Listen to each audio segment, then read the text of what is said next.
Yo, what's going on, fam? Brand new hockey happy hour tonight, doing live reactions to the Flyers Panthers game. But maybe even a bigger topic is in store. Could the NHL one day ban fighting? Could it be so? Stay tuned, find out. Let's do it. Oh my God! I'm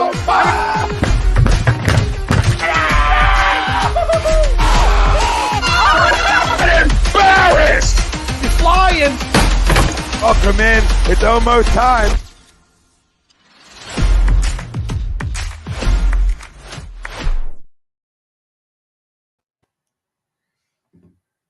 Gentlemen, to a brand new edition of the Hockey Happy Hour. I am Matt Sensuti, along with the broken one, Rob Povia. USA, let's go. And Mr. Broadway, Mr. Blue Shirt, Mr. Brad Ryer. 1-0 late in the second. And we welcome everybody once again to the Hockey Happy Hour, as tonight the Flyers are currently taking on the Florida Panthers. It is 3-2. The Flyers took the lead with a goal from Superman Scott Lawton. It was a nice little play he made to outmaneuver Alex Lyon, the former Philadelphia Flyer, who's in net tonight for the Panthers. And as Rob stated before, go USA, as they are currently battling Japan for the World Baseball Classic Championship, if I stand correct. So, and the Flyers just took a 2-goal lead, and a goal from not Sanheim, who just scored that goal. I'll have to wait and see on the replay there. But if Sanheim does get credit, it'd be his second of the game. Actually, he just did. That would be a terrible loss for the Panthers. Especially now, yeah. I mean, they need this game for the playoffs. They do. They need this game. On their tails. The Flyers are really being pests tonight. They are. They're playing spoiler. And hey, listen, you know what? I'm loving every second of it. Oh, it's great. It's great. It's great to see a team when a team's going for the playoffs, and then they play a bottom tier team, and then they choke it away. So the Flyers do get another goal from Travis Sanheim, his second of the night, and the Flyers got 2 goals in a span of 1 minute and 11 seconds. Wow. Yeah. So the Panthers are not doing well in terms of shutting the Flyers down. They are doing a very shit job of it right now. Well, you know what? They have not been a great defensive team all year, and you know what? It's coming back to bite them in the ass now. Right. And also on top of it as well, I feel like the Panthers, they kind of mucked around with their formula. You know how the old saying goes, if it ain't broke, you don't fix it. Remember how they started getting a little cute with those trades in the offseason? Yeah. And the Flyers just scored again. Provorov, you know they're playing bad off scoring. It's 5-2 now for the Flyers. Good Lord. The Panthers need to call timeout. Yeah, they need to call a timeout, or they need to have a prayer session right now, because they are really bad shape. The Flyers are just all up and down their asses. Boy, oh boy. I mean, could you imagine if the Flyers were in the Panthers spot and the Panthers were in the Flyers spot? What it would be like in that building right now if the Flyers were losing and they needed the game to get into the playoffs. People would be getting crucified right now. Yes. But you know what? I think I know the secret to the sauce tonight. It's former friend Alex Lyon feeling bad for his former team, letting in some goals. I mean, we saw Brandon Montour tie up the game, and it had been a back and forth contest. Talking about Brandon Montour, he's now at, I think, 52 points on the season, which is the second most by a D-man in Hurricanes history. Wow. That's I mean, we're not talking a lot of points, but it's still a fabulous season. 52 points for a defenseman is very good. Yeah, true. When has he ever been that? Has he ever come close to that? I don't think so. So he's just having a great year. Think so? No. Yeah, he's having himself one hell of a year. It'd be a shame if the Panthers can't do anything with it. You know, So they got crucified because they lost in 4 straight to Tampa last year. And, you know, in the 4th game, they had 47 shots and they couldn't score. So, well, I mean, that's is just that really their Vasilevsky. fault or is it? Yeah, I was going to say, so you change your whole team because Vasilevsky was red hot and you just couldn't beat him? Twice because they lost to him the Yeah. year prior as well. So Yeah. Well, it's like, listen, you lost to Tampa twice in a row, but really, is that the worst thing in the world? A lot of teams lost to Tampa. They won 2 straight cups and they went to 3 straight finals. So it's right. like, guys, I know Yeah. you want to beat Tampa, but you were getting too cute, and now you're paying the price for being cute there. Let me Yeah. tell you something. The Flyers know a thing or two about that because the Flyers tried to get cute multiple times, and it came back and bit them in the ass. So there you go. I think a But lot, you can say that about a lot of teams, though. that's true. That's true. Yeah.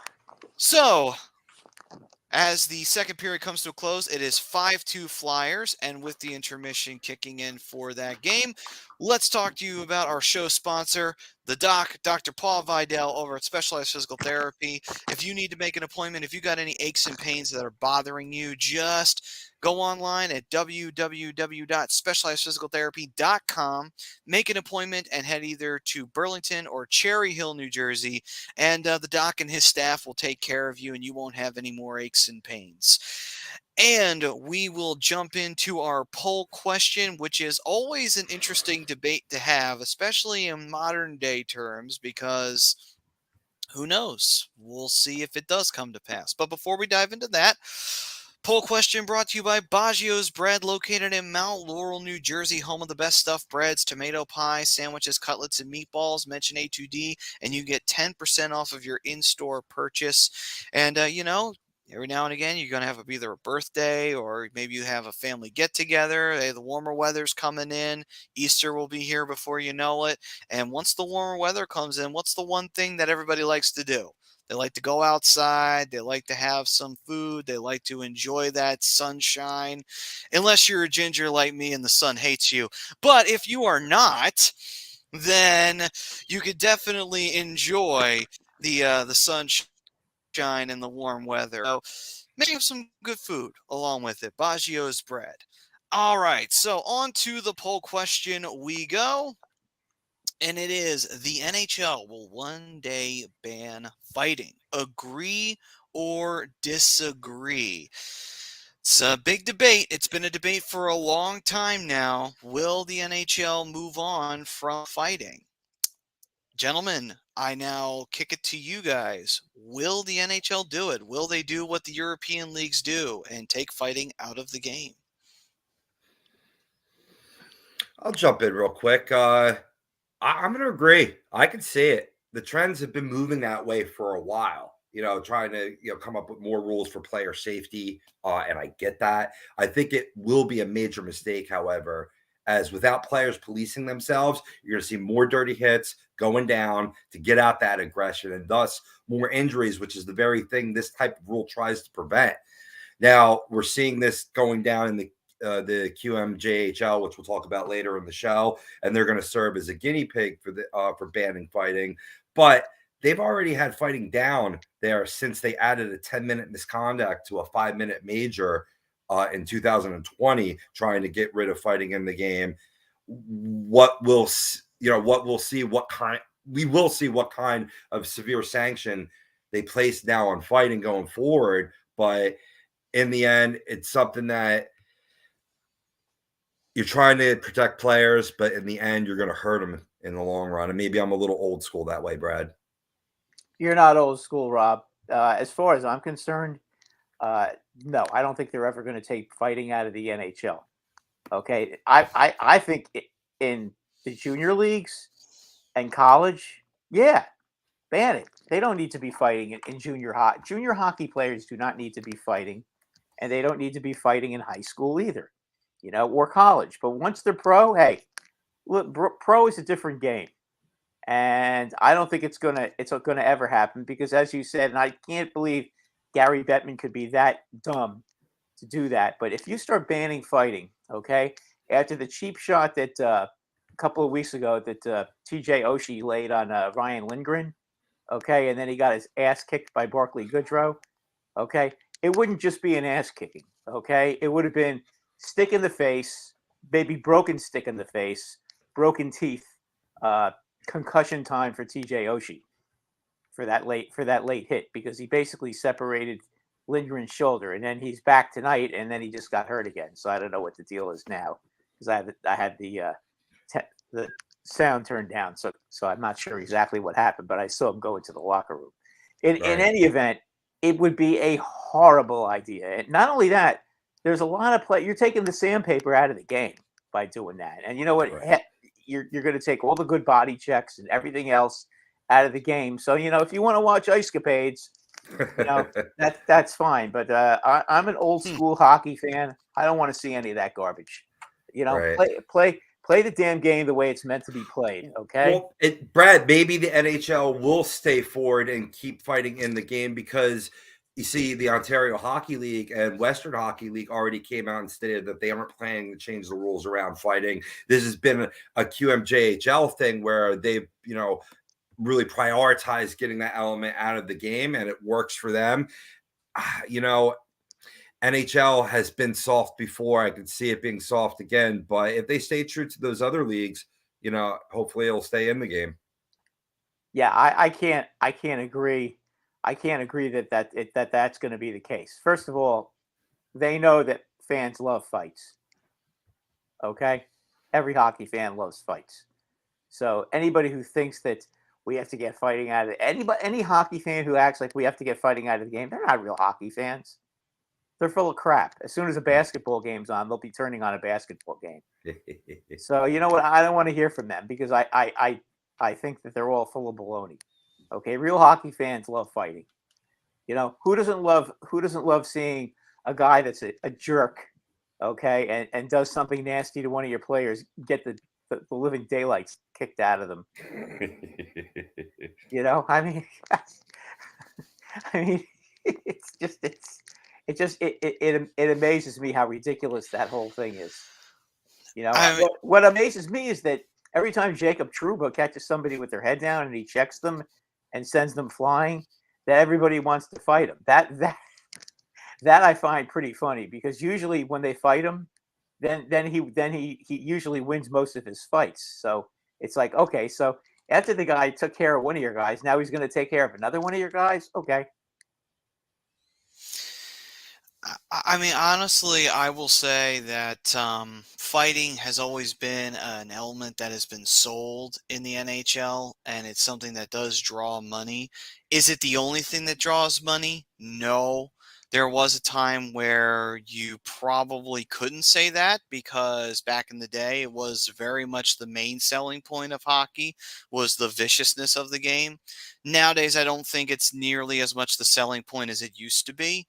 But it is still an element that is expected to be there. It's still a part of the game that's expected to happen. Even if it doesn't happen all that much anymore, there's still that feeling of, well, it's still expected for there to be fighting to be allowed in the game. If it happens every once in a while, okay, fine. But for it to be gone completely, I just don't see that really happening, because it would, in my opinion, it's something that I don't think the fans would really ever get accustomed to. I don't think they would really like it. Sure, it's fine that fighting's down. I'm not saying fighting needs to be all the way up like it used to be. I'm just saying that fans expect it. Don't mind it being there. And I think it just adds a possible element to the game that's exciting. And the fact that it's sprinkled, it's not like commonplace anymore. I think it actually adds more value to the fights, because you don't see them every night like you used to back in the day. So you actually, when you see them, you're like, oh, wow, this game is actually getting intense. Like, this is actually really cool. I think that that's always something the fans expect. And so I don't necessarily think that that would be the wisest move for the NHL to make, for them to get rid of fighting completely. So much, it happens so rarely that it's like, it's no need for even you to take it out at this point. It's like, what's the point? What purpose does it serve to take it out? It's like, you're not really protecting the players by taking it out. And at the same time, you're not putting the players in the harm way if you do, because fighting is so down anyway that it really wouldn't do much to take it out anyway. Nor would it do much to keep it in, because fighting hasn't really been the big element of the game as it used to be. And do I see Fighting that changing any? Stick fouls. That's what it does, Matt. Yes, I agree. But my point is that because fighting is so down, it's not even like taking it out really doesn't even matter. It's like, why would you take it out anyway? Fighting's down all across the league. Why would you even take it out? It's, it's like one of those things where, there shouldn't be a rule for you to take your skate off and try to stab somebody with it. I'm sure there is, but I mean, maybe there isn't, because who the hell would do that, besides Happy Gilmore? I was going to say, is that the Happy Gilmore rule? Yeah. But the point is, it's like, okay, that's just a no-brainer. No, you're on, but Matt, you're on to something though, is that why would the NHL take action when it's a non-issue right now? So that's that's a feather in the cap of, those that are disagreeing to tonight's poll. Right. And it's just one of those things of, it's not something that kids are even really taught anyway. They're not taught to go for retaliation anymore. They're not taught for target that guy. They're not taught time period where you had players specifically for those purposes. Not anymore. That's become a thing of the past. And I'm actually fine with that, because unfortunately, while it is cool every now and again to look back and see some really nasty hits that were laid down, in a way it did hurt skill, and it did make it harder for skill players to actually play the game, because you did have those guys that you could go to on the bench and say, hey, he scored like 3 goals on us, take his ass out.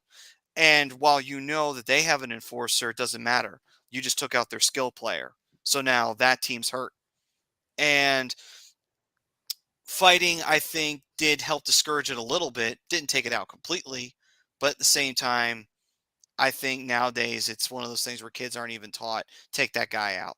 They're not even taught that. And a player that does do that is immediately given heavy suspensions and fines. So you're already doing your due diligence to make sure that that doesn't even happen anymore anyway. So I don't really think fighting is an issue, and I don't really think it needs to be addressed. It's a part of the game fans expect. It's a part of the game that does still draw. Is it the main thing that draws anymore? No. But it is something that the fans do expect and they do enjoy. And I think they do enjoy them when they happen, because they happen so rarely nowadays, more so than back in the day. Back in the day, games would take 5 to 6 hours because there'd be fights every 5 minutes. So it's past that. And I think that's fine, but fans still expect it to be there. Right. Yeah. I mean, that's well said, Batty. See here. Good job. Hey.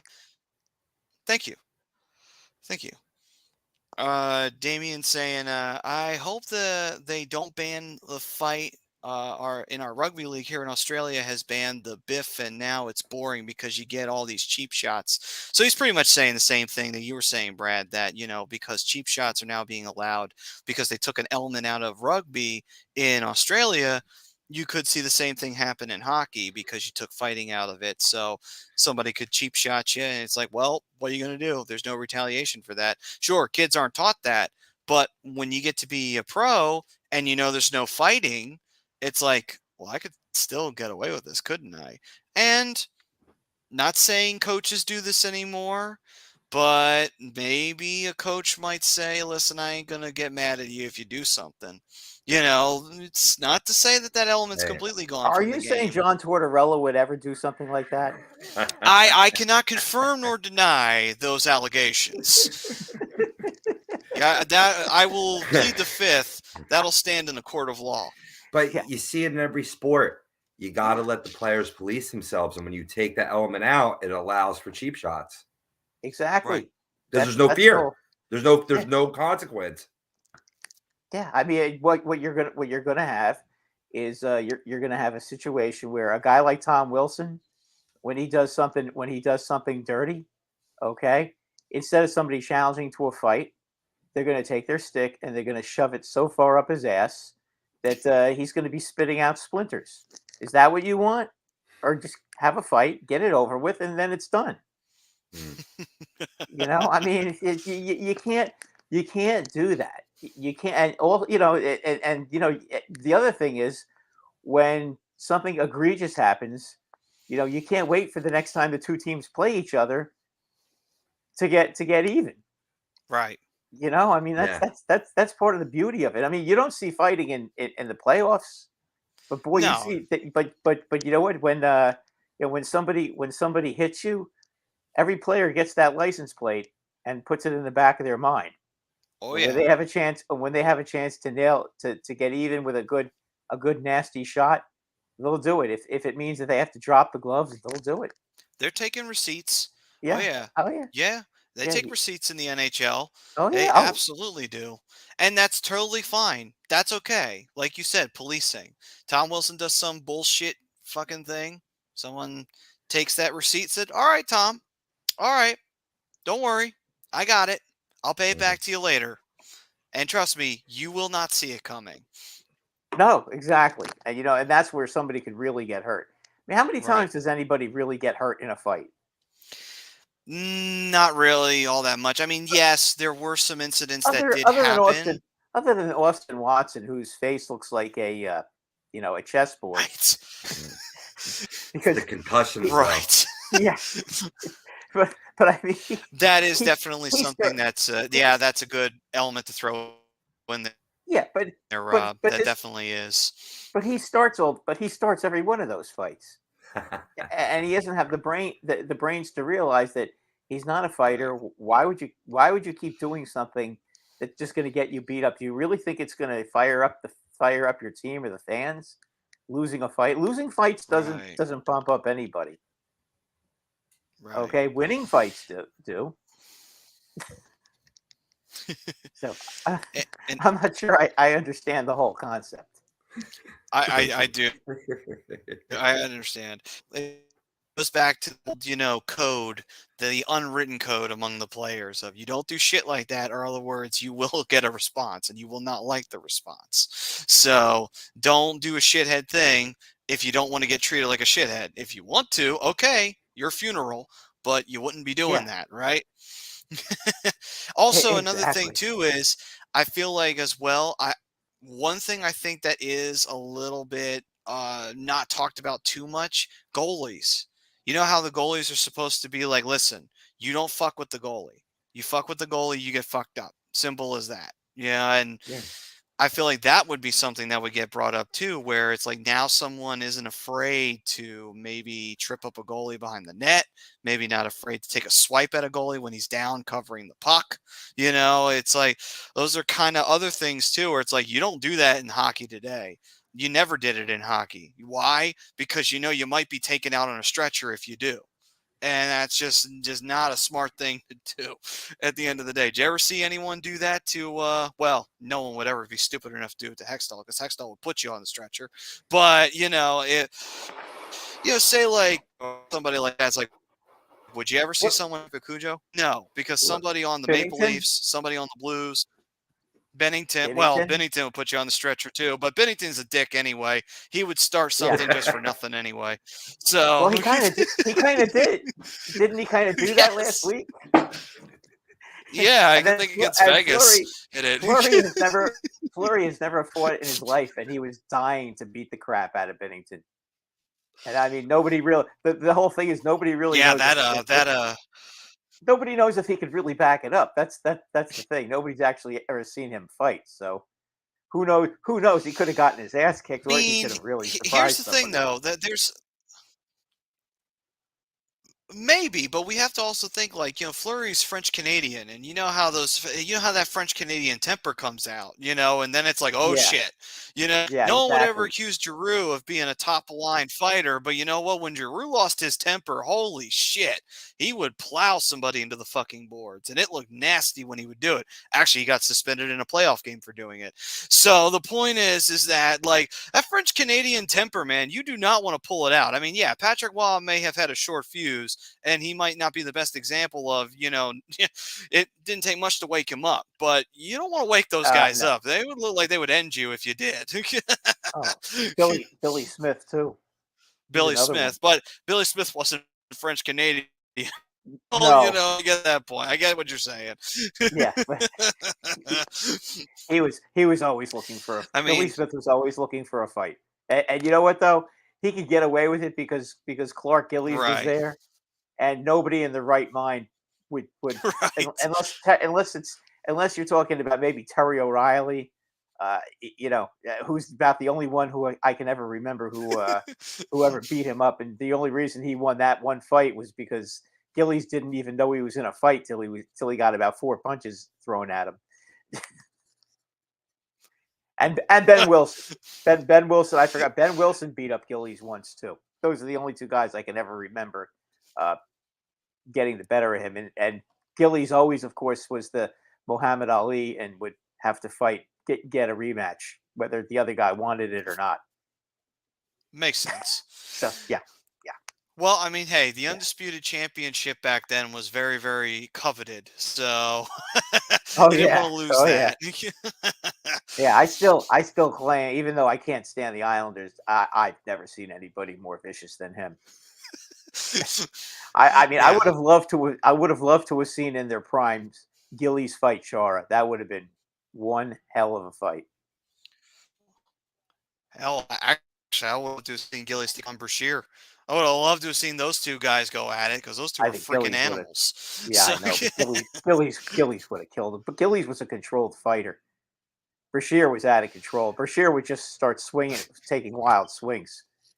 Gillies would duck But you know a what? couple of those punches. That was one of the beautiful things about watching Brashear. My God, just see someone when he was on the Flyers and just see some dumbass think that he could take Brashear. I'm like, okay, obviously Yeah, you just I wanted to know. sign your death warrant today. You know, like I do not know why someone wanted to start shit with Brashear. The only It's like, guy I can was ever wrong. remember. Yeah, Domi was one thing, but The only guy I can ever remember that started a fight with the Brashear, the only Ranger I can remember ever doing that was Brendan Shanahan, and that was one hell of a fight. But I thought Brashear got slightly the better of it. To be honest with you, I thought if I was rating the fight, I would say it would be 10 to 9.5, because I think just Brashear threw more. You know. if you were scoring that judge at the side of the ring, I got you. So let's see here. Anthony's saying, I think it's stupid taking fighting away from the NHL. And then Don said, I'm going to dedicate my life to curing Matty of his gingerness that makes to enjoy the sun once in his life. I mean, hey, if you could accomplish that feat, that would be shocking. But at the same time, too, I'm afraid if you do cure me of my gingerness, that all the souls I've collected would come back and try to kill me for, taking them. So I'm actually, as much as I appreciate you trying to help me out there, I fear what would happen if you did. So thanks, but no thanks, Prism. And then Don saying, what's up, Don? Let's see here. That was Damien's comment earlier. And also Spoopy saying, I sadly agree with the poll. Is there still a rule if there's a fight at the last 5 minutes of regulation, the entire team or the coach gets fined? I do believe that isn't a thing anymore. No, the whole team gets wait a minute, he's saying the entire team or the coach gets fined. If there's a fine, the coach might get fined. Yeah. I know the coach can get fined. Yeah. Yeah, I don't think the entire all the players on the team don't get fined. No, it's the coach. Yeah, the coach will get fined. Yeah, but I mean, these coaches make so much money. I don't think they could care less. I mean, that's I've seen players stay away from the fighting though, and like that's why you see like almost on the opening face-off of the next time the two teams match up that they throw down the gloves. Yeah, this is true. In the playoffs though, back in the day, I can remember if the score got out of hand in a playoff game, right at the end of the game, the last 2 minutes of the game used to take about 20 minutes because, for example, let's say the Flyers were beating the crap out of the Rangers. The Rangers would start like 10 fights to send the Flyers a message. for the next game. Right. I'm just using this as an example. I don't actually remember the Rangers ever doing something like that because they've never really had enough fighters on their team to ever do that. The only team I think ever attempted that was Ottawa. Although, to be fair, I don't think Ottawa started that fight. I think it was actually the Flyers. Still. Yeah, I've never seen anybody do that actually to the Flyers. I've seen a lot of teams do it to the Rangers, where they used to start when they made the playoffs. At the end of a game when the game was basically over, in the last minute of the game, there was always a couple of good ones because they were quote unquote sending a message. So yeah, I remember. But you don't even see that anymore, really. The last time I ever remember anyone attempting to send a message on the Flyers was when Pittsburgh tried to do it, and the Flyers were going to win the game, and they were going to face each other in the playoffs that year, and that was the same day, because it was an afternoon game. Never forget I remember that game. Peter Laviolette got up on the side of the boards, and he started yelling, just absolutely ready to kill Dan Bylsma. And Craig Berube, of all people, was holding him back. Like, really? That's rich coming from you, Berube, trying to hold back a guy from killing somebody. That is hilarious. Yeah, but if Craig Berube told me to calm down, I probably would have shut up like so fast. I think I would have nailed my teeth together just not to say a word. They call him Chief for a reason. Yeah. Right. Yeah. Well, in Madison Square Garden, the big joke about Berube was from the state penitentiary. That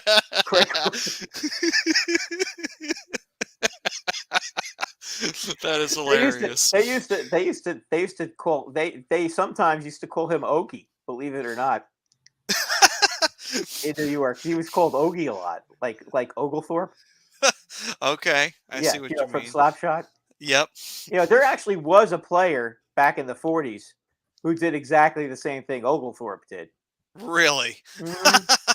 He lasted about 2.5 years, and then he got thrown out of the league. He got thrown out of every league he ever played in. I mean, he at least lasted 2 years. Yeah. So Google it. There's a whole story about it. Interesting. There's like a whole story. If you ever get a chance, you can remember, and you truly have nothing to do, like somebody I know, like me. who actually does that kind of a thing. There's a whole story about the guy who they named it after, who they named that character after. Huh. See, there you go. It just makes me love Slapshot that much more, honestly. Yep. Oh boy. Let's see here. Oh, kind of reminded me of Schultz, Zaleski, and Kelly when they used to play on the fourth line every once in a while. He'd throw those guys. Fred Shearer would throw those guys out just to annoy the other team, or to scare the other team to death.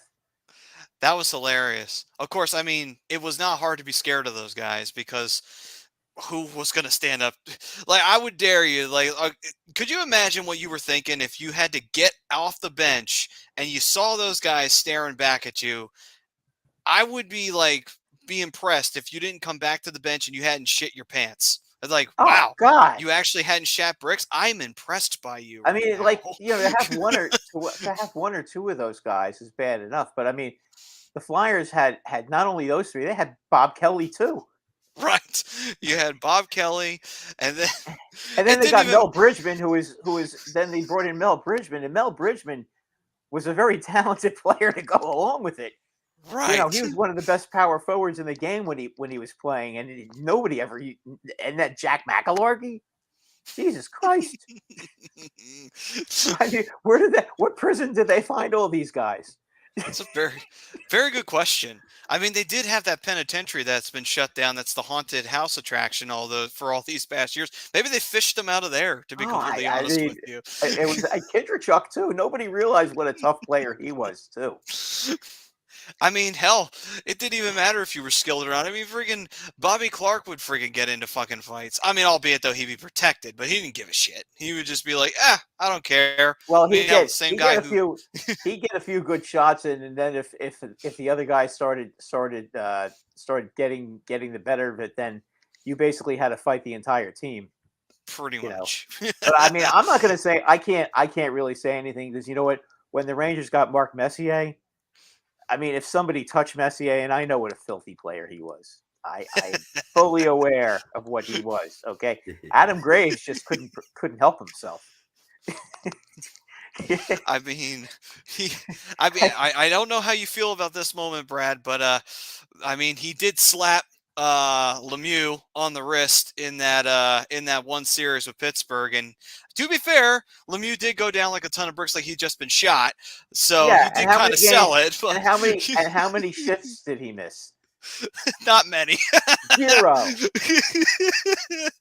So, And Graves got suspended for 3 games, and the Rangers lost that series in 6. that they did.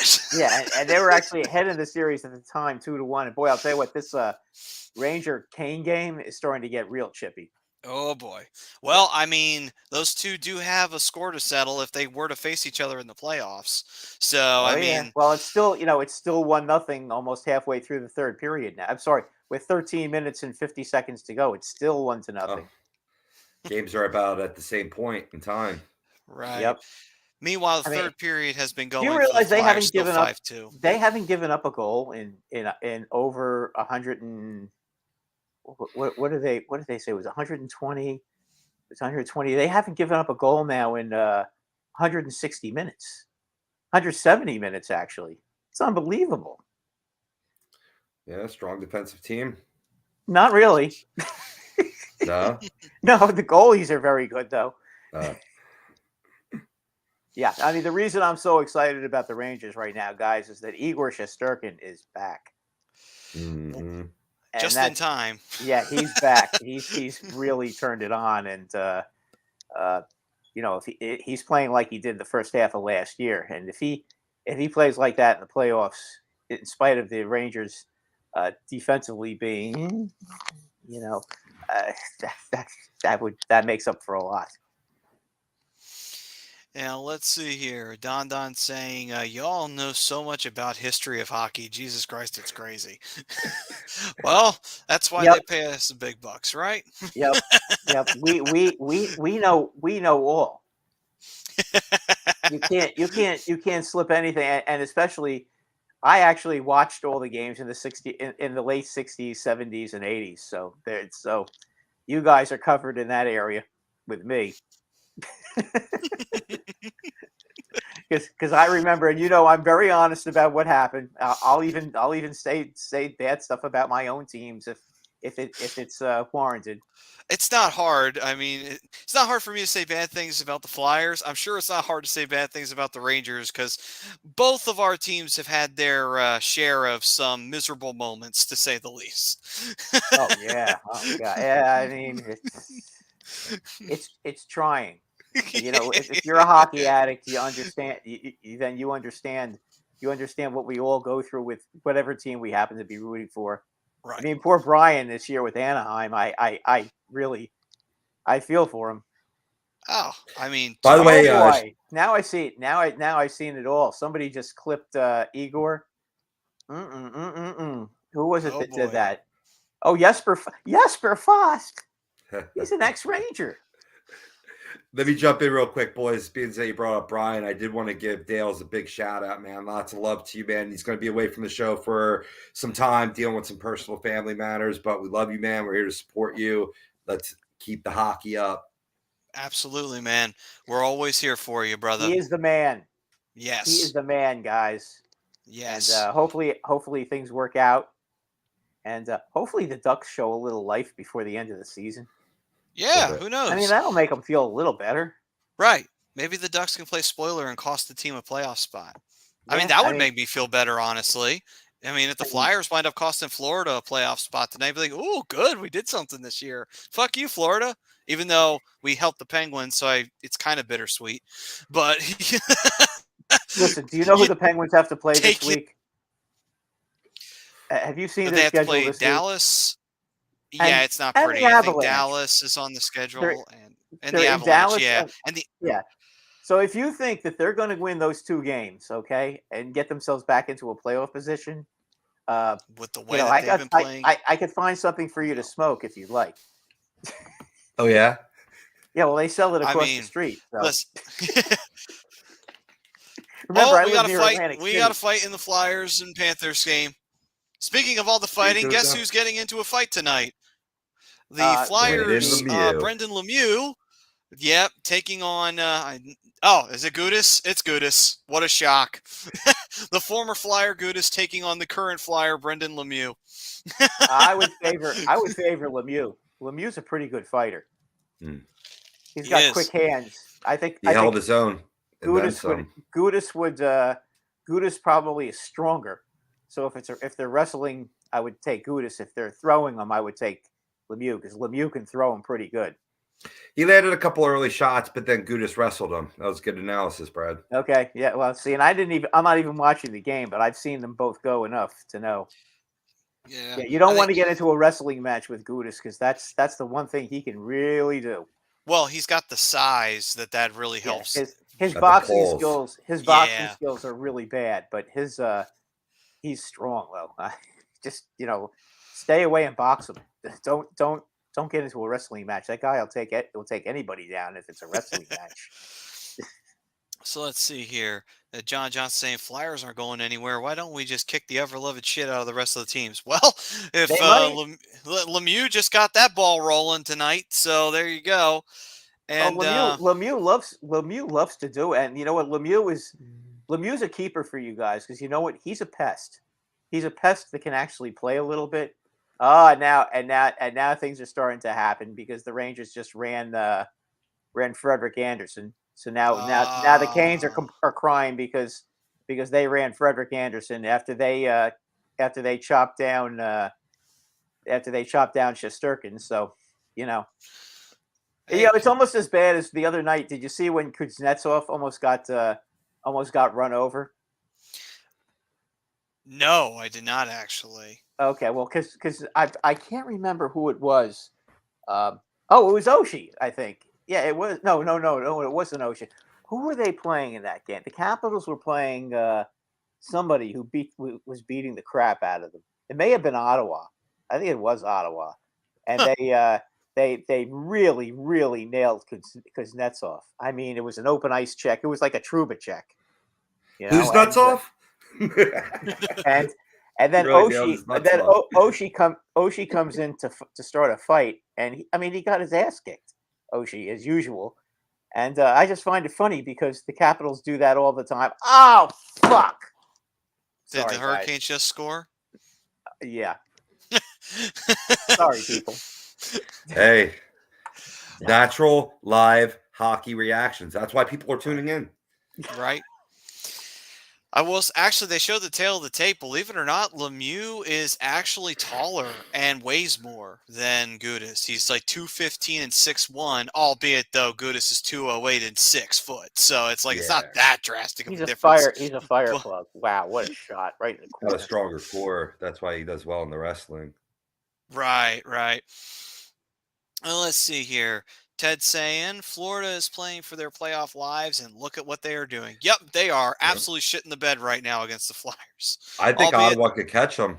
Yeah, I really do. I mean, they have a tough schedule, but oh my God, that was nasty. Oh boy. So Steeler, all right? He looks okay. Steeler looked like he hit his head on the boards. Julian Chatham. Who the heck is Julian Chatham? I don't know, actually. Yes, we got it right back, gentlemen. No shit. We got it right back. Zibanejad? That's responding. I'm gonna make a guess and say You're not gonna believe who scored. Now, I made a comment about Chatham. Karapo Kako with his first goal in 17 games. Wow, ladies and gentlemen. See, that pick's now paying off, How do I know it's been 17 games? That's I really need to get a life, guys. Oh, dude, hey. I feel like you've got like a day calendar where it's like this many days since Kako's got a goal. And it's funny because I really thought he was starting to turn the corner because he had 12 goals. Literally, after 50 games, and now, it's Now it's almost 70 games. Now it's 70 games. I'm not saying it was exactly 50. It was like 53 games. He had 12 goals. I was like, okay, this guy might actually get 20 goals. No, he has to wait till game 70 to score number 13. I mean, So let's see here. John Johnson saying Bill Goldthorpe is who Ogie Oglethorpe is based off of. there you go. Thank you, John. Good job.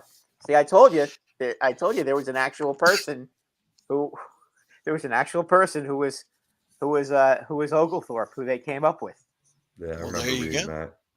Nice. So Greg's saying, "What's up, fellas? What's up, Greg?" Yeah, Rob. Hello, Greg. What's up, Greg? Speaking of scoreless droughts, did you boys see how Verhaeghe went 26 games without a goal before potting one against the Sabres on Friday? And now he has goals again tonight in 2 of 3 games. What a game. What a game we have here. You could go so long without tasting the back of the net, and then they come in bunches. Right. And you gotta hope that the light bulb switches on for Verhaeghe, because contractually, this is supposed to be a building block for this team. And it's been a roller coaster this year. Heart is down, or he seems like he's winded or something. He catch a puck in the breadbasket. Maybe that might have been what it was. 2-2 now. Oh, Hey, our old friend Jesper Foss just set up Neckis. No, Nosen. Excuse me, Nosen just tied it up, so it's 2-2 now. Well, you were right, Maddie. He got the wind knocked out of him from slamming down the ice trying to make that save. Okay, that's what it was. And speaking of Hart, I mean, he's been the MVP of this game. 35 saves on 37 shots. Yeah, he's been phenomenal, and so hopefully, I mean, on 40 now, 40 shots. That was a little behind. That's another reason why, with what wins we can get this year with Hart and net, it's like, please just get them. The poor guy deserves some wins on the season after putting up the numbers he's been putting up. Poor guy's just been getting hurt because he's been getting hit by the lack of defense from the Flyers and just the poor play in general. Tell you what, give the Flyers credit though. They literally destroyed the Buffalo Sabres. They literally destroyed the Buffalo Sabres emotions and everything to a point where they lost 7-0 to Boston at home. That's true, actually. Now look what they're doing to Florida. I mean, these teams that come into Philadelphia and they're like, okay, that's a win. Oh no. You actually have to go out there and play, guys, because if you don't play, they will beat you, because they do try. They're going to go out there and they're going to give it their all. True. I mean, it's not so much that the Flyers haven't been trying this year. It's just that they just lack that little extra, and that's what's killing them at the end of the day, unfortunately. They don't have enough scoring punch. That's right. Yeah, but it's starting to work its way up there. We see Owen Tippett get his first career hat trick in that same Buffalo game. Yep. He was out of practice earlier today, but that was purely maintenance. He's playing tonight. You know that by now. But you see Tyson Forrester coming up, getting some points too, looking like aces on this team. You just want to build personal development and forward momentum while still losing games. That's how you tag. True. I mean, you got to ignore the wins and losses right now, and you got to look at But if you could play spoiler against a tough Florida team, that's great. Right. Yep. And Florida has been red hot. Yeah, 3 winners of 3 in a row coming into this game, I believe. And they've been scoring like crazy. I mean I believe. Yeah, 3 games. I forget who it was. I think it was Ted who might have been saying. Yeah, I think it's Ted who said that they were playing for their playoff lives, and they certainly are. We're getting down to the wire here, so it's and Florida just scored with literally 1 second left on their power play, and so they do get a power play goal, and it is now 5-3 with 6:11 left to go. So now this is the time where the Flyers need to tighten up. Yes, I agree. Be careful now, because you know what this is a time where the old dreaded 3-goal lead right comes in, and you don't want to give up another quick one. That's for sure. You don't want to No. let that happen. So they need to stay out of the penalty box because you know what? That's what can really get them in trouble. Right. Right. Definitely something you want to avoid. Both teams. Yep. Florida has been. I think they've taken the most penalties in the league this year. True. Florida Yeah, has been no it's stranger hard. to the box either. It's hard to win when you do that. It is. It is. You can't be taking untimely penalties. It is the dumbest thing you can do is to take a stupid penalty. And Anthony's saying, how is Clark, Barber, and Holmgren advisors? The only thing they advise is McDonald's employees. Listen, I've been saying this for a long time. Clark, Barber, and Holmgren shouldn't be advising shit on this Flyers squad. It's like, guys, you had your time. It's over. Can you please just go into retirement? Please? Yeah, come in, Right. sign some pucks. You know, right. And make everybody happy. Say hello to everybody, and right. and don't mess with the team anymore. Right. I mean, come on. Jeez. I mean, Clark had 2 runs with the Flyers as GM. Barber had, a period of time where he was in the front office and was coaching the Flyers at one point. And Holm coached the Flyers. He also was the GM of the Flyers. So it's like, guys, enough. Just let it go. You had your time. It was nice while it lasted. When it worked in that period, it doesn't work anymore. Go away. We love you, but go away. 14-2 in the third period. 5 minutes left to go. But the penalty? Yeah. You mean the shots on goal? Yes, 14-2 in the third period. Shots For on who? goal. Florida? Yeah. Oh, so they're putting on the pressure. Well, you know what? Yeah. They should have thought about doing that in the first period and not waiting until they're 3 goals behind. Right. I mean, the Flyers might be fragile, but you give them a 3-goal lead, they're liable to hang on to it. Well, I mean, that's they are true. a professional hockey team, and they have Do a you very guys good think goalie. No, you're right. You have a really solid goaltender, and you can't take anybody lightly. Gotta play like your life depends on it, because it does. Not in the league now. Even the bad teams can win. It's not beyond the scope of anybody to beat anybody anymore. What a save. Right. Yeah. Ted saying, do you guys think that actor David Boreanaz, Sixers co-owner David Adelman, and former Flyers Kimmo Timonen and Peter Forsberg will save us and buy the Flyers? No, because Comcast is not going to sell the team. So why would Comcast sell it? It'd be stupid for them to do it. They're not going to sell the team. Comcast would have to go. What? They'd have to need the money to do that. Right. They have a business venture. If they have a business venture that they want to do, maybe they would. But they're going to own the team, and that way they can have season tickets and have their little skybox, and that way they can entertain their clients. Right. I mean, all the Flyers fans all over Jersey and Philadelphia, drop Comcast, hook yourself up with BIOS, boycott, make it happen. Right. Hit them where it hurts, in the wallet. And then, but you know what? That's to hard be fair, to do. Yeah, hard to do, but also just let's be honest here. Just out of spite, Comcast wouldn't sell it to them. They'd sell it to some guy who wouldn't give 2 flying fucks about the team. Yeah, probably. So there you go. Pretty much come back to bite. So let's see here. And they're saying Clark, Holmgren, Barber need to go to a brothel for a happy ending. I think those days are well behind them, my friend. John saying Brian Daly equals my defensive partner. Nice. Yeah. I'm sure they enjoyed it though back in the day.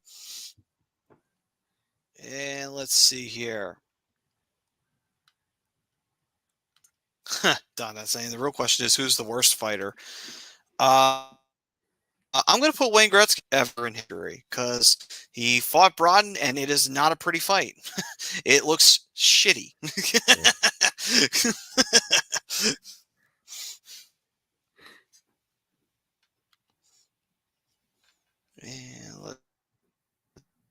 here. The screen's frozen. Brad's having some technical difficulties. But yeah, no, there's been plenty of them like that. Barnaby, Sean Avery, guys that were more instigators, but when they ever got and would avoid the fighting, start the shit and then skate away. But whenever they had to tussle a little bit, not the greatest of throwers.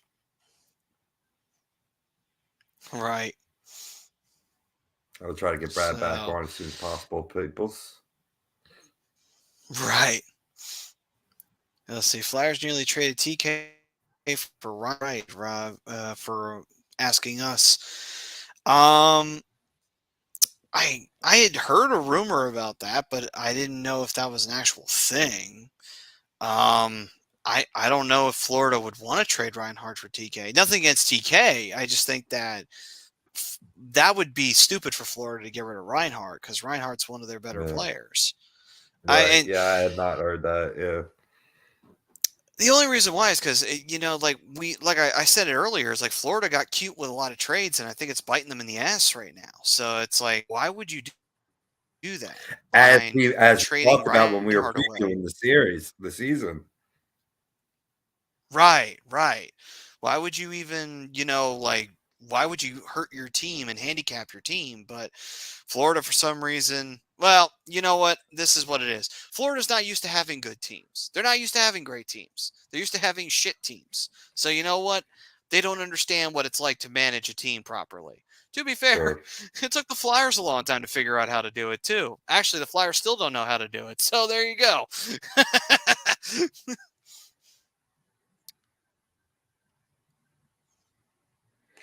Tis true. Now, let's see. Ted's saying, I want a regulation loss. We need a big lottery pick win. Nothing now. I understand. I get it. And now that we have an official, someone finally said the magic word that I've been waiting to hear from somebody's mouth in the organization. Finally, Danny B finally said, rebuild. Thank you. Thank you so very fucking much. Enough with this retool bullshit. It's like, I'm tired of hearing retool. Flyers are about to get an empty netter, and they do, and it is Frost who is on the benefit of that. Another guy that's been playing well offensively for this team. And see, I think Danny can come out and make a comment like that because he's been the guy that's been spending the most time with the players. And I think now has a real finger on the pulse of, which guys are part of the future and which guys are not. And he expressed that in the presser as well, I believe, Matty. Yeah. And it's something that we've been needing to do for a while. The worst thing that the Flyers could try and do right now is try to be competitive. They can't be, actually. We've seen it. They physically can't be because they just don't have the talent to get there. Do they have talent on the team? Yes. They have potentially great talent on the team.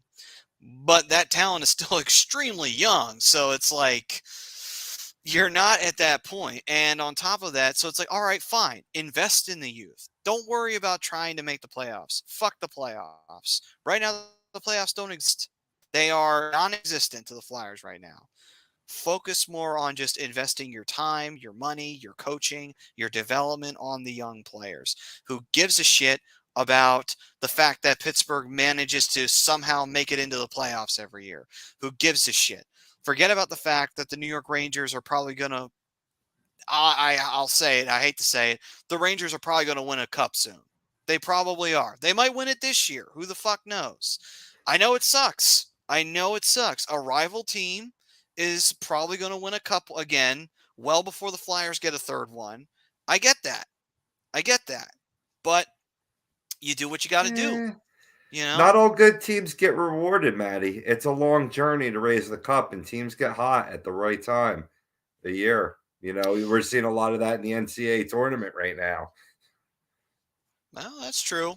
That is true. I mean, obviously, what was it, 2012? We saw a 8th-seeded LA Kings team rode the hot goaltending of Johnny Quick, and yeah, they won a Stanley Cup off of that. So there you go. On top of that as well, they also would win every road game too. I've still not seen a team be able to pull that off. That still makes that run memorable to me to this day. For sure. For sure. For sure. So, it's saying I thought it was an interesting call, man. 2024. Oh, go ahead, Rob.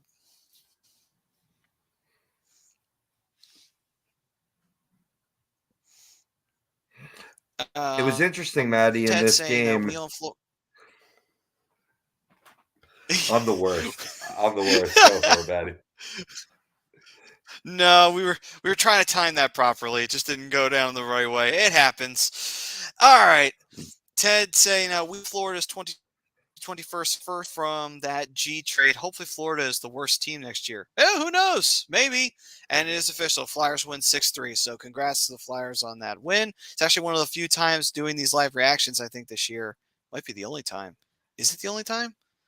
Boy, I really hope not. We've had a couple. It's the only time we've seen.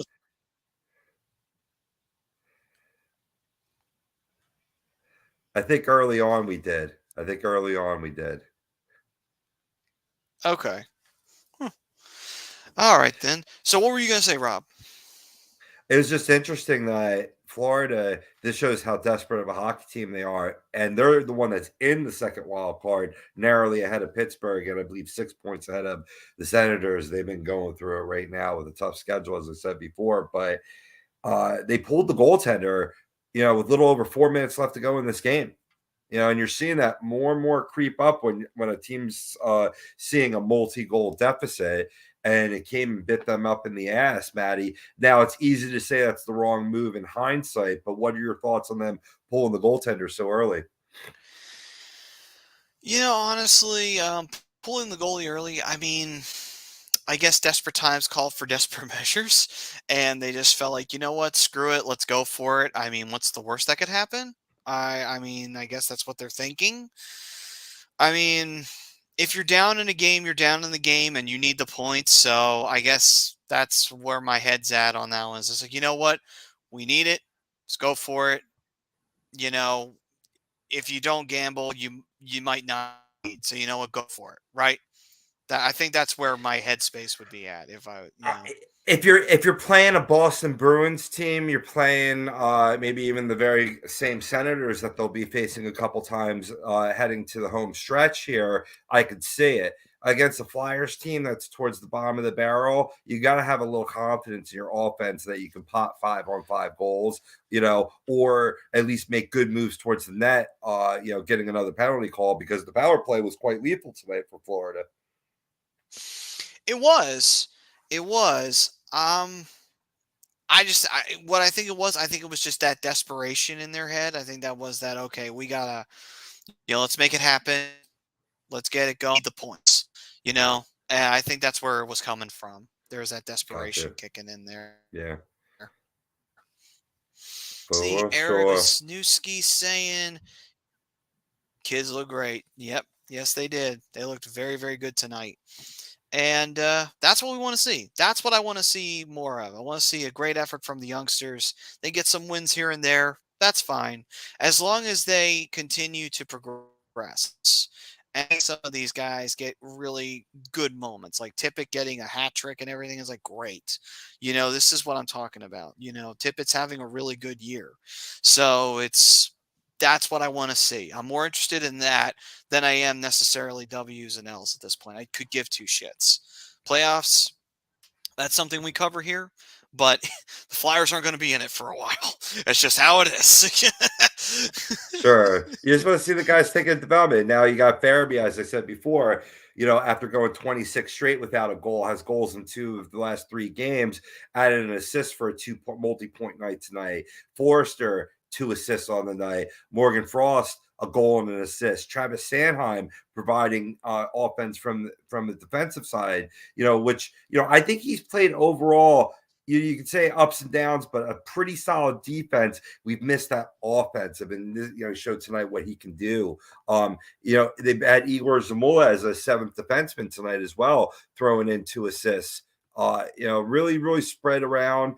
It was good seeing Proby get a goal. It was good seeing Lawton get a goal tonight. Really getting a lot of monkeys off people's backs. Noah Cates continuing to play well as well. But I liked seeing Wade Allison and tonight. Only 3 shots on goal, not a large amount of ice time, but it's good just to see him healthy and skating on the ice with the other young pups, because I think he'll be a part of that rebuild that Danny spoke of.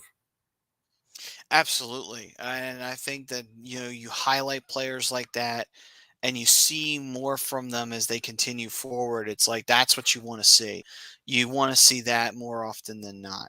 See those develop, see them get better, see them get stronger, see them be able to be more consistent in terms of their production. Like, these are the kind of things you want to see progress. You want to see that more often than you want to see necessarily a win on the scoreboard. Now, eventually, as you continue to progress, of course you want to start, okay, you guys had your time to develop. Now it's time to start getting those wins and starting to move up. But for now, let's look at this the way that, this might be a bad example because they're probably going to miss the playoffs this year and they're back to the drawing board. But the Red Wings, for the first time, we thought they were going to do something. That turned out to be a lie. But in the end, same thing with Ottawa. Both teams have been bad for a while. They've been slowly trying to get better. Ottawa, for the first time, is actually competing for a playoff spot. The Red Wings were competing for a playoff spot until they weren't this year, so they'll have to figure that out as they move forward. But this is where the Flyers got to look at. It's like, yeah, this is kind of where you're going to have to go. You're going to have to go the route that the Red Wings and the Ottawa Senators did. It's not fun, and it takes a while, but you got to do it. Every team's got to do it. You have to go through a bad period of a valley to get back up to a peak. You got to do it. Simple as that. Sure. So let's see. Swoopy saying, I'm not talking about when Reinhardt was with Buffalo. He eventually the Panthers. Flyers nearly traded. Oh. Okay, I know what you mean now. Yeah, okay. When both players were the Flyers underperforming, had gotten Reinhardt then. Yeah. Right. It's a change of scenery. I very much thought that. Yeah. Nice. USA got out of a tough jam. Bottom of the 6, in case you're keeping track. Nice. WBC. Still 3-1 Japan. Nice. Come on, boys. What inning is it? Bottom of the 6. Okay, so I saw an interesting tweet today. Yeah. We still got some time. You're right, Manny. You're right. Trying to get to my Twitter real quick. I had to retweet this from Sarah Lang. Sarah Lang's is best for random baseball notes. Yeah, so we're either going to have the second ever back-to-back world champion joining Team Japan in the first 2, or the second ever undefeated WC run by Japan joining 2013 Dominican. Also, as I said, Japan won the first 2. They could be the first time towards, for getting a third. And then most importantly, for all the Los Angeles Angels fans out there, you're guaranteed at least Trout or Ohtani wins the title tonight. Right. So you win no matter what country wins. Right. Now, if only the Angels can transition that into a great season and run in the playoffs, right? Yep. Right. So let's see here. Mean Metal Mike saying, so is this the time the Flyers go full rebuild like Buffalo, Ottawa, and Montreal and draft? Yes. That's exactly what they need to do. I disagree in terms of the full rebuild for Buffalo, Ottawa, and Montreal. In terms of their type of rebuild, they did the slow rebuild. I think this team has enough talent right now that you could do an accelerated rebuild. It's more similar to what Colorado did, what the New York Rangers did. This team could be a playoff team in 3 years. Okay, yeah, I see what you're talking about. Yeah, so more along that it's a rebuild, but it's one of those rebuilds that is a quicker rebuild than breaking everything down and having fire sale. I see what you're saying, because that's Right. what Buffalo and Ottawa eventually did. And that's what Danny B said. This isn't a fire sale. Right. He did say that. So let's see here. Swoopy saying, Robbie, I'm so sorry about Diaz. I never like to see that. I hurt so much over what happened. I wanted to cry about happening to Diaz. Whoever likes or cheers over that needs help. I still hurt. Right. There's some things bigger than sports, you know. You don't like to see freak injuries, even if it's your rival, like that. You want to beat the best. You want to beat your rival at the best. You know what I mean? So I get that, Swoopy. You're a true sports fan. Nice. And Mean Metal Mike's saying, I don't place for the rebuild.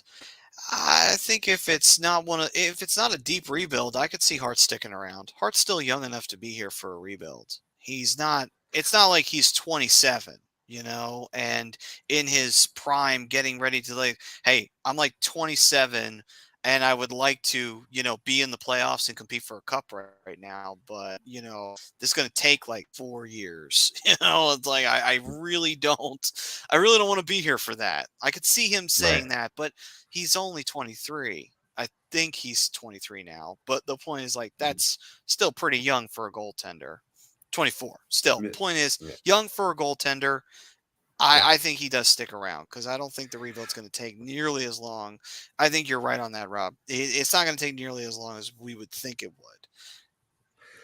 I'm glad this came up, Maddie, because Brian brought it up last week in terms of there were some rumors that, maybe this team moves forward with Harrison and moves Hart and gets lots of pieces for him now heading into this draft and forward, and everybody gave their opinion. We were missing yours. I'm glad we got it.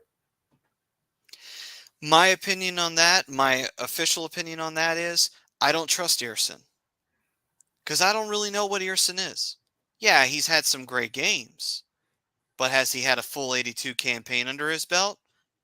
Has he won a playoff series? Fuck no, he's done none of that shit. Till Earson can say he can pull that shit off, I don't trust the kid. Right. No. I'm not saying Hart has been perfect. He's had his bad nights. Hey, Brad. But, again, we're getting back to the same old argument of, let's trade Hart. That would be the dumbest thing in the world. You set yourself back, again, in goal. Then we go through the rebuild, and guess what? We don't have a goalie again. You solved nothing, and you learned nothing after all those years. It's like, you finally get a goalie, and you trade him away because you think that's the smart thing to do. Hell no, it's not. That is a dumb thing to do right now. So, no, don't trade Hart. He's young enough to stay here for a short rebuild, which is seeming like what it's going to be. Let him be here for it. If this team can't get the job done in a rebuild and you want to trade him then, fine. But I highly doubt that it's going to come to that. Let's see what's in the box. Nothing. Absolutely nothing. Plus, also on top of that as well, I don't even really... what would you truly get back for Hart? You wouldn't get a first-round pick. No one trades first-round picks for goaltenders. You're not going to get an elite player for him. You're not going... you might get... at best, you get a second round. At best. And then if you don't get that, then it's a bust of a trade. Because then you're dealing with third rounders, fourth rounders. Yes, you can still hit on really great players in those rounds, but you got to be smart with how you draft them. You got to know who's good and who's not in those rounds. That's not easy to do. No, it's not easy. Yeah, I mean, you really have to be fortunate if you're going to hit on that. I think you can get more than that for Carter Hart. Honestly, the thing is, he's going to have to be a trade that's made not in the summer, but during a trade deadline when a team is absolutely desperate for a goalie, and then you can pull off a heist, because that's when you can rob people at the trade deadline, when a team is desperate for a Stanley Cup contender who loses their goalie for the rest of the season, and the goalie is an older goalie. You can have Hart and keep control. You know, that you could get a lot for him then, but unless you can get the Earth, the Moon, and the Sun for him, I think you keep him.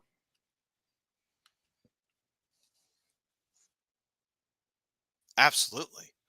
Like He's not. like I He's said, you not that. finally get a goalie and you trade him away. It's like, why would you do that? Goalies don't reach their peak till 29, 30 years old. You know, goalies don't slow down like regular players. And he's still well off from that. Yeah, they're completely different. Goalies are completely different from regular players. Goalies get better as they get older because they learn their angles, and anything that slows down, they gain when they gain an experience by knowing the league and knowing the shooters makes them better. Right. Because, I mean, I said this while you were gone, Brad. If he was like 27 and the Flyers were in this position wanting to get traded, I could see him going to the GM saying, Danny, I want out because you're trying to rebuild. Trade me because I want to be in a playoff team. It's like, I could totally see him doing that if he's like 27, 28 years old. It's like, all right, fine. He's not. How old is he He's right still now? very 25? What is he, 25? 24. Oh, 24. then why would you trade him? Yeah, it's not a smart move. No. Yeah, no. Anybody that's 25 or under, you don't want to trade him. Right. So let's see. Tom saying, boys, I'll disagree to the poll. What's up, Tommy? He also goes on to say, what's up, my old school hockey happy hour guys? What's going on? And what's it? Eric saying, Coots, hey, Sanheim won't be here for full rebuild. I look to deal for any picks. Yes, Sanheim. I don't think you trade Sanheim because I don't think anyone's going to want his contract. Sanheim's locked in for a bum for the Flyers. So good luck trying to sell that off. You would probably have to buy him out play if you really wanted to get rid of Sanheim. Yeah. See, Coots has just been hurt, and that's his biggest problem. Other than that, when he's right, Coots can play. That's not the question of whether he can play or not. It's just that the problem is that he's just been hurt. That's his biggest problem. And also on top of that, I don't know if a GM would want that because it's like, well, he gets hurt too much. That might be enough for a GM to say, no, I'm not doing that. Because Coots has been pretty injury prone in his career. He plays the physical style, which is normal for a Flyer. He has two-way play, so he's on both sides of the ice doing heavy checks, getting into dirty areas, and then coming back on defense and doing the same thing. That does take a toll on your body. So, again, I don't know if a GM necessarily would be comfortable with trading for a contract like Coots and saying, yeah, he's a great two-way player, but he gets hurt all the time. Why would you want that? Why would you risk that? You got to think that the GM would have to keep that in the back pocket and say, no. Yeah, unless he's a true depth choice. But then you got the situation of his contract still got a little while on it. So that's where the thing all comes down to. That salary cap is the one that tricky little bitch called the salary cap really makes it hard for you to move players like you used to. I mean, it used to be back in the day, you could just say, hey, I got this really bad contract. You want it? It's like, yeah, sure. Do you want anything for it? No. Just take it. Please. I really don't need it. It's like, future considerations? Sure. We'll do that.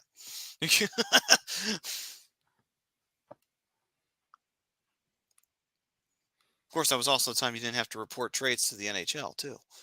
So, let's see.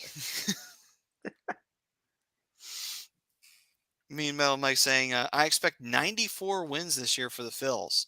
Well, since I am not a baseball expert, I will refrain from having an opinion on that. I don't know how you two gentlemen feel, knowing that you guys are on the outside looking in of the Phillies fandom. Do you agree with that assessment? Boy, I don't know.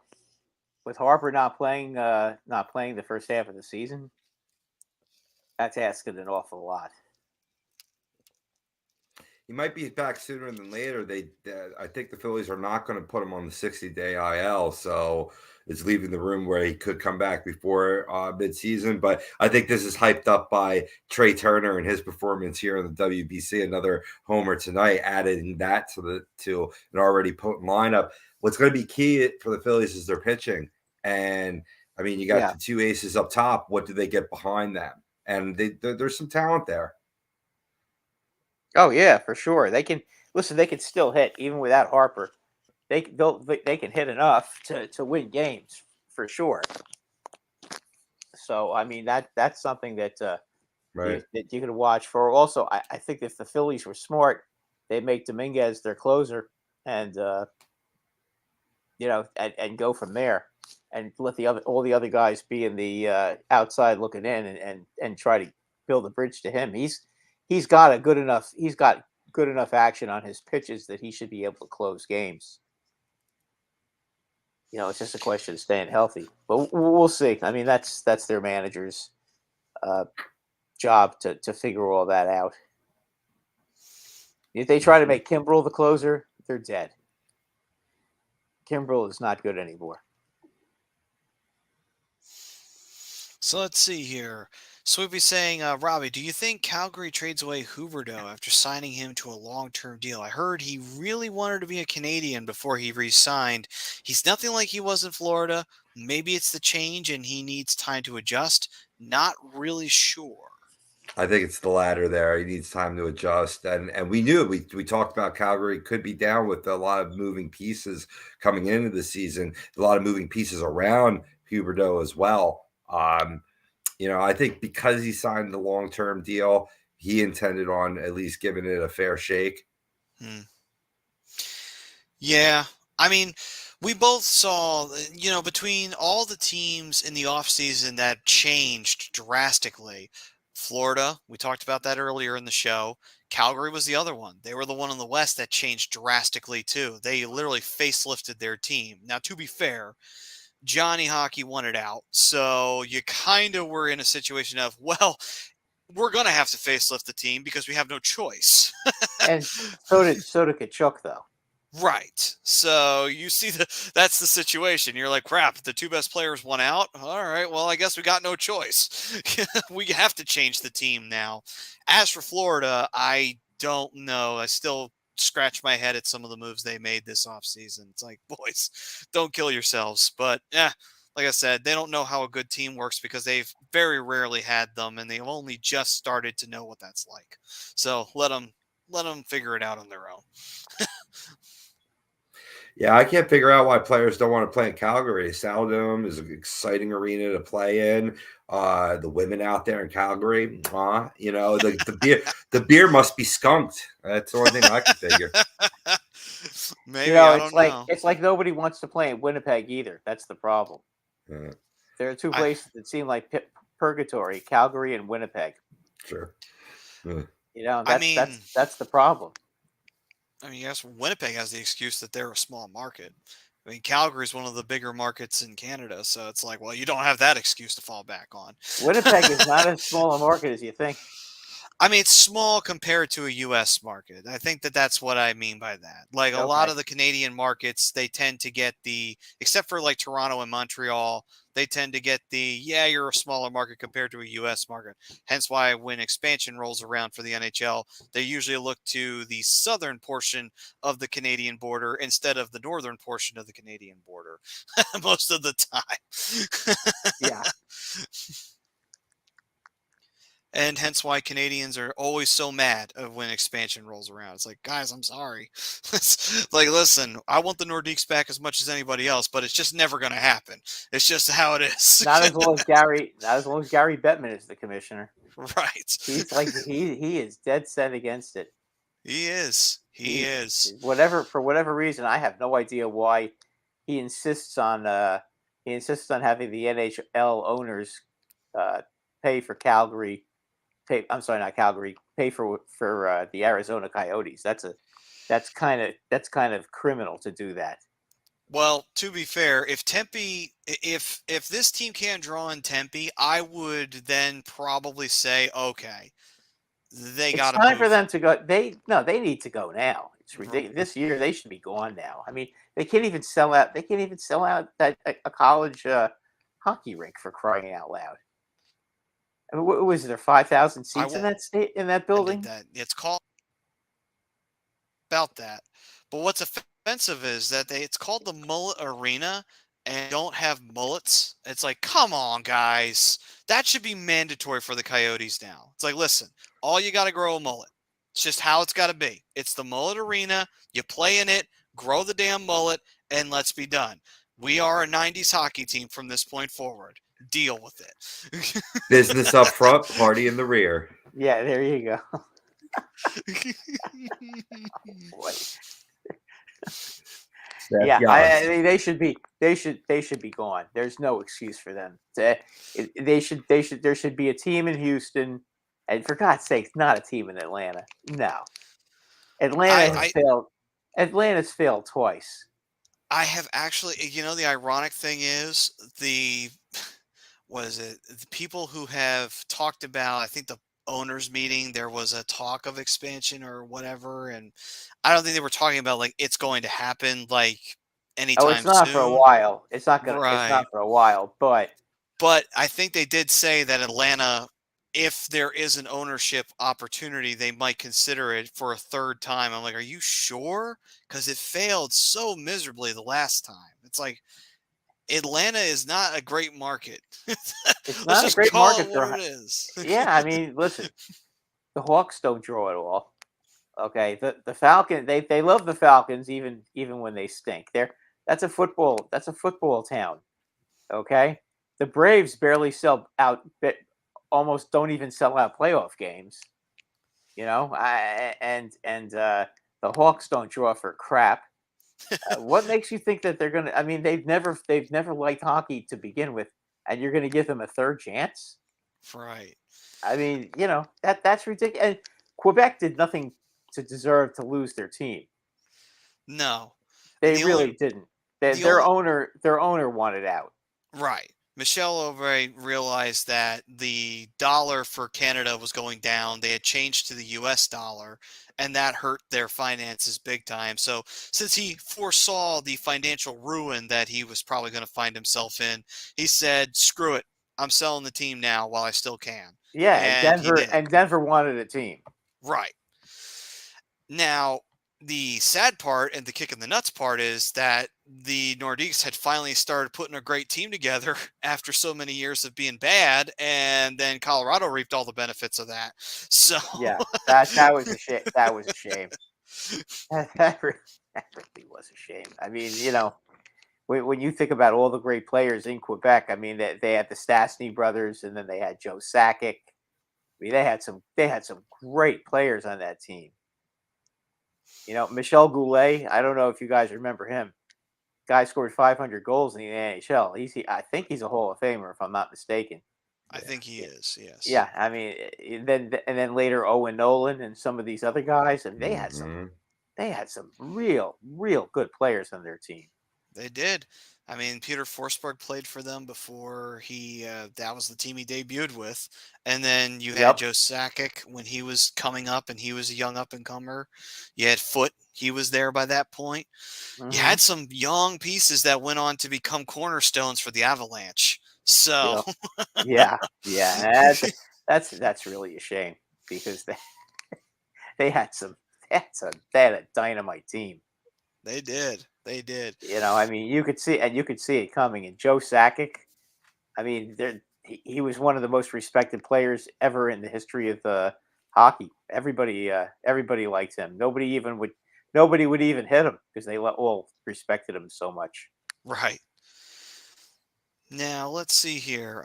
Ted's saying if we trade TK and others, we could avoid a 5-6 rebuild. That's interesting. Mean Metal Mike saying Hart reminds me of two goaltenders, Lundqvist and Luongo. Like that because Lundqvist, great goaltender. Obviously, I don't need to tell Brad that he got to see that firsthand year in and year out. Yeah, but they didn't build a good enough team around him. It happens. Rob was just telling it when you were gone. He said not all great teams get rewarded. Rob said. So Rob, you're not wrong. No. By the way, still depressed that the Rangers found a way to blow that game. That was terrible. That was terrible. I mean, how do you lose a game like that? Yeah, and Keandre Miller again. again with cement in his skates, not paying attention. It just I sometimes I know when Lindbergh, when Lindgren went off the ice, it messed up their defense combinations. But you know what? You got to be better than that. You can't give up 3 goals in the third period. You just can't do that. And that's what a team like Carolina, who's not a great offensive team, that's terrible. I mean, they hadn't given up a goal in 160 minutes, and then all of a sudden 3 in a period. That's not championship hockey. Right. They're gonna have to do a lot better than that. They can forget about first place and probably forget about second place now. So, oh well.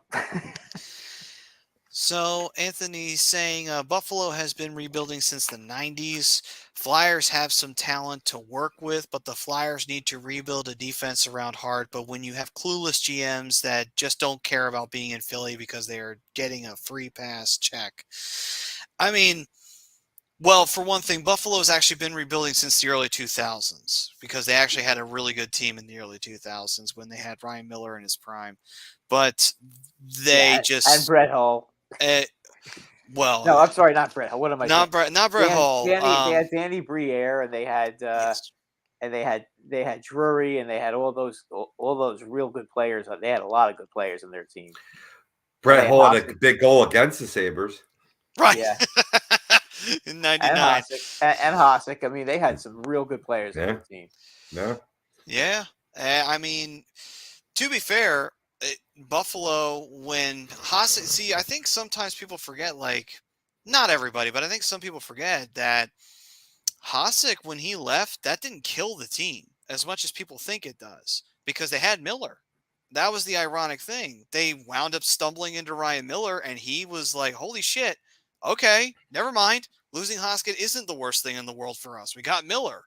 Now, to be fair, Hasek did go on to win a cup with the Red Wings. Yeah, but whereas the Red Wings were a ridiculously good team. That's because they were building those dream teams at that time, and this was before the salary cap, so you could do that back then. Yeah, so I mean, because they had Luke Robitaille on their team too. Right, you had Luke Robitaille. Chelios was on that team. I mean, that was a ridiculously built team right there. Yeah. Oh, and Pavel Datsyuk. Yzerman. Yeah, and Pavel Datsyuk was, I think, a rookie that year too when they won that cup in 2002.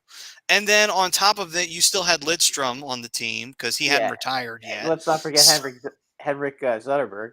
Henrik Zetterberg, yep. He was young and up and coming at that point too. Yep. So that was a stacked team. It was ridiculous how good that team was.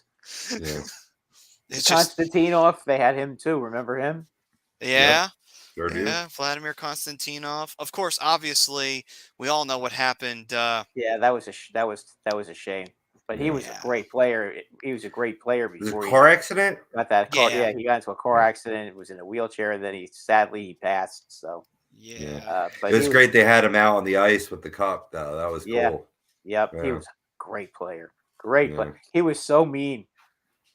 He was. He was a mean player, boy.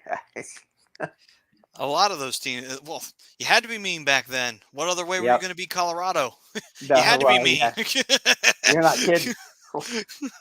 I mean, they had Draper still. They still had Draper, didn't they? And Probert by then was gone, and so was and Koser were both gone by then. Yeah. They were long gone, but they still had some tough guys on their team that could go with anybody.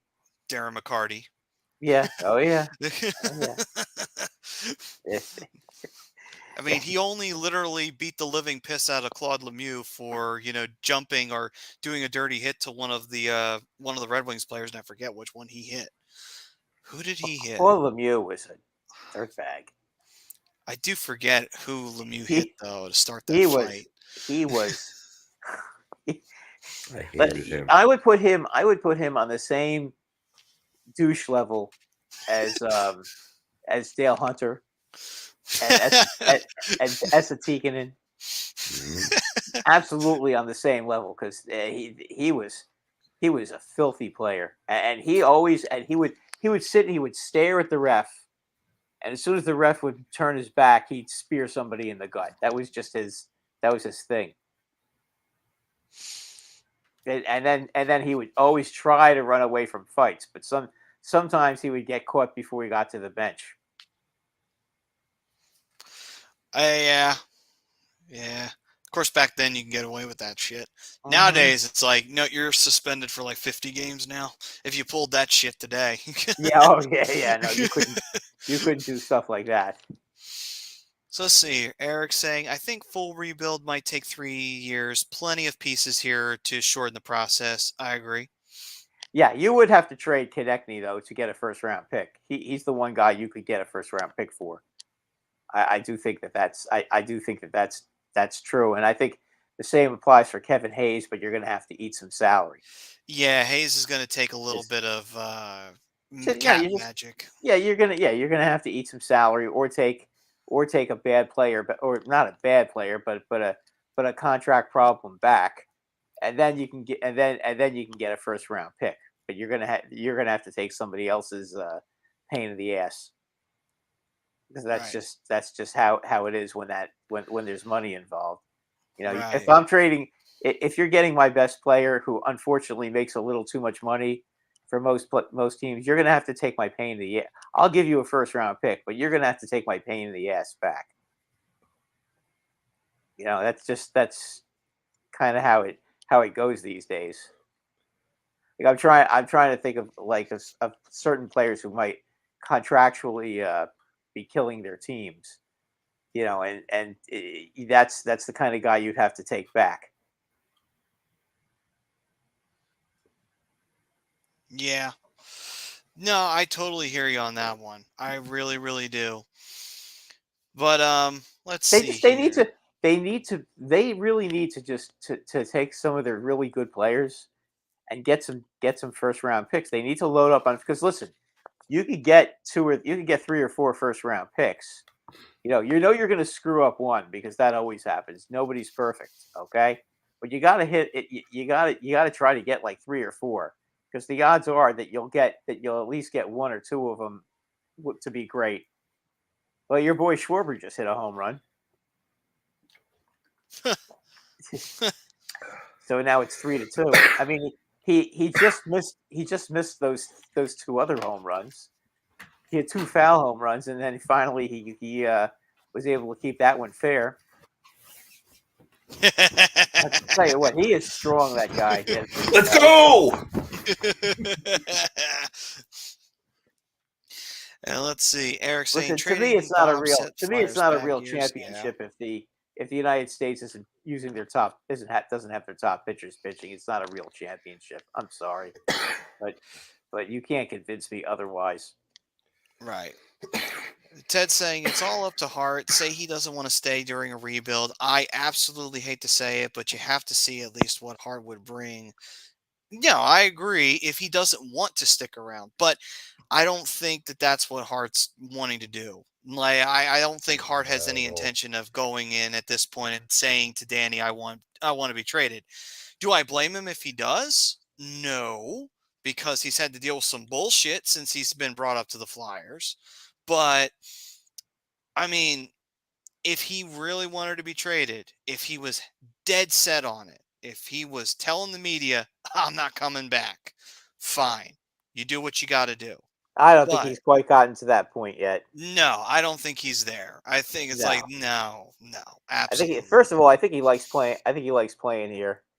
And the 1 year when the Flyers went into the bubble, and then when they lost to the Islanders, okay, I think he really enjoyed himself that season. He really enjoyed playing here, and he gets it. When things are going well, it's a really great, passionate city to play hockey in, because they do love their hockey here in Philadelphia without question.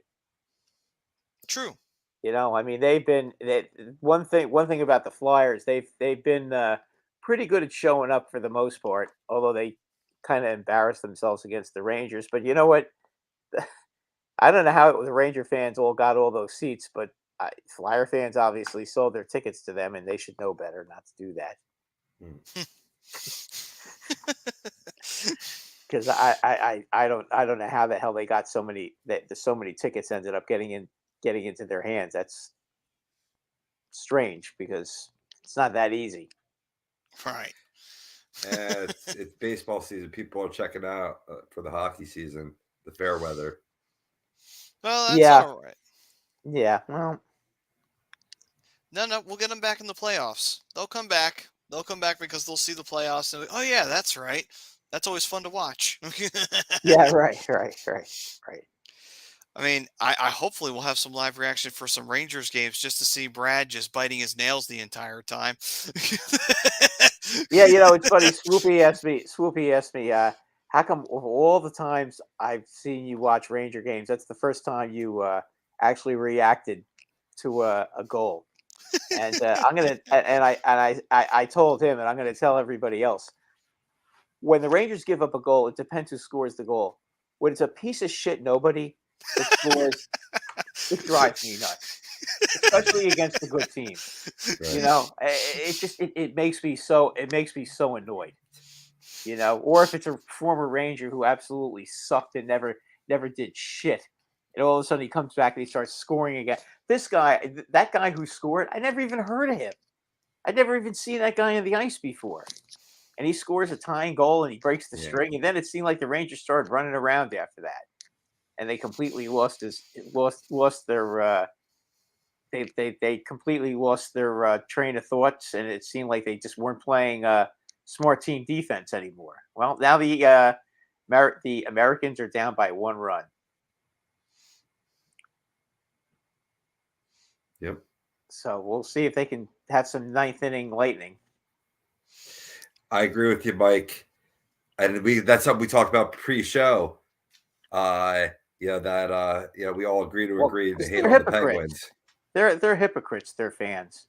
It's okay for Sidney Crosby to slash Mark Matheau and have one of his fingers half his finger get chopped off.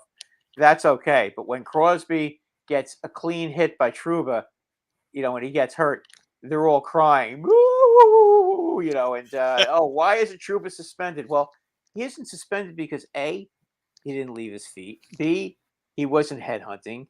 C, he checked him with his shoulder into Crosby's shoulder. And if Crosby wasn't such a wimp, he wouldn't get a concussion from getting hit in the shoulder. Too bad. Right. That's the way it goes. And by the way, he did come back in that series, so you have no excuse. If he didn't come back, that would be one thing. But if he's healthy enough to be on the ice, I don't want to hear the bullshit. There's one Penguins fan, and Maddie will agree with me on this. There's one Penguins fan only that is a decent human being, and that's Mikey Kleinkoff. Right. Yeah, Mikey was cool because he he kind of always told it like it was. He was the first guy to say, yeah, the Penguins are playing like shit. And he'll be the first one to say, the only time I ever questioned him was when he got mad at Braden Holtby and said Holtby wasn't that good. I'm like, nah, that's where you're wrong, Mikey. Holtby is that good. If he was... For a couple of years, he was the best goalie in the NHL. Yeah, Holtby was that good. If he wasn't, he wouldn't have been able to shut the Penguins down the times he did. Yeah. So yeah, but he the year they won the Stanley Cup, he was sensational that year. Yeah, he was, sure. But Rob's right. He did flame out. He got traded to Vancouver. Yeah, it was Vancouver. Yep. But you know what? To be fair, everybody flames out in Vancouver. How does Vancouver destroy Roberto Luongo before? Everything Vancouver touches, they destroy. Right. Well, was a commenter in the past made the comparison to Hart being the blend between Lundqvist and Luongo, and that's a difference of can he maintain that level or will he flame out? You know what I mean? And that's going to be the ultimate difference. You know what? He's been around long enough that if he would have flamed out, he would have flamed out already. Mm-hmm. I think. Luongo had some years. He had some years, and then he went to Vancouver. It died. Luongo was tremendous. Yeah. But every time somebody gets traded to Vancouver, their career seems to end. Ironically, it's almost like what used to happen to the Mets all the time, Rob. And I don't mean to offend you, but No. What the hell happened to Roberto Alomar when he got traded there? What happened to Juan Samuel? What happened to Carlos Baerga? It's like you're going back, son.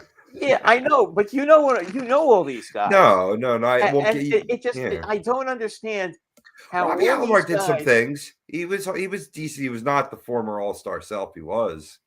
No, even who was the Delgado gets traded to the Mets, and Delgado even wasn't the same player.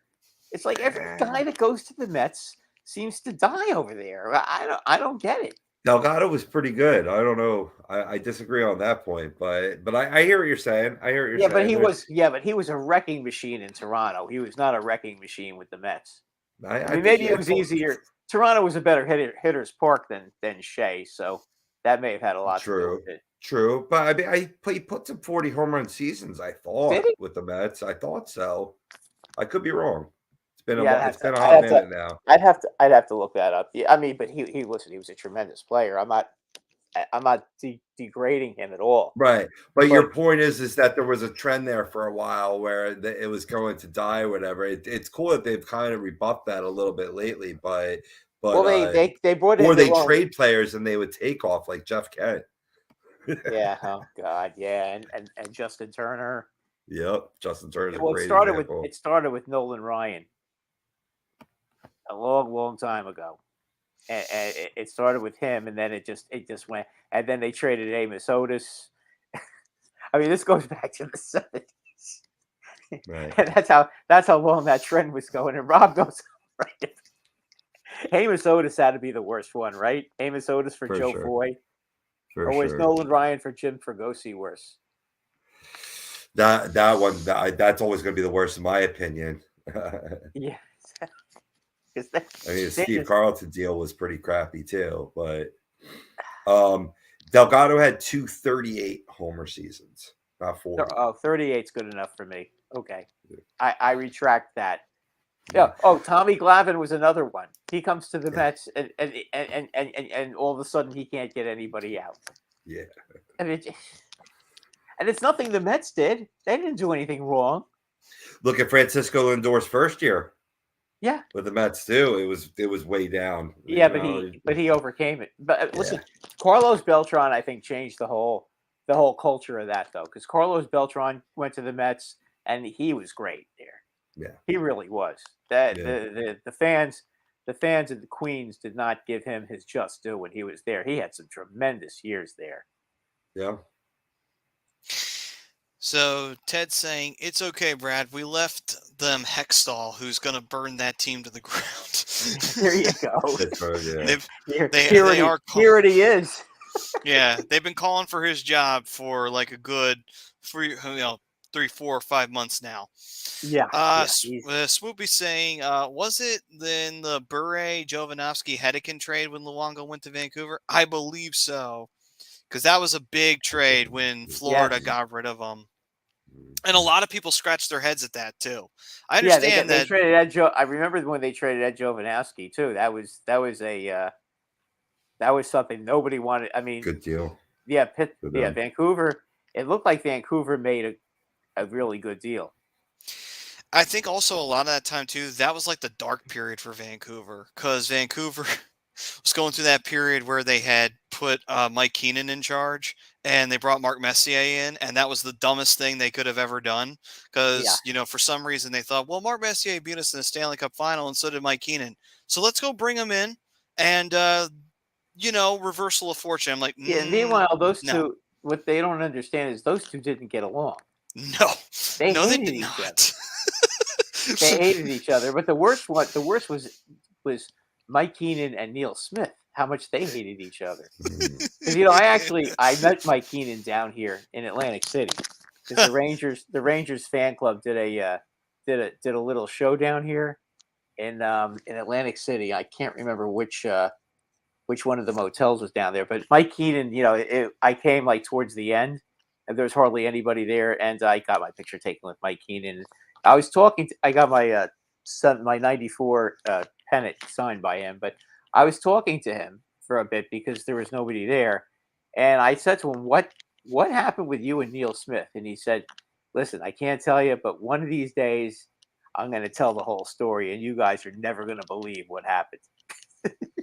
Wow. It's like there's a lot to the story. So I was like, oh boy. And he said, I can't. He said, I don't want to say anything because if I tell you that, then then it's a rumor and nobody's going to believe whether it's true or not.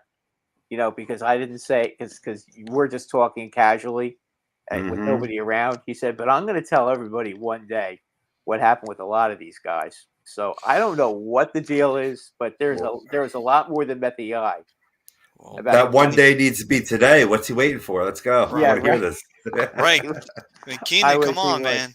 Are you writing a memoir? You better be writing a memoir that it's the tell-all. I think he will eventually.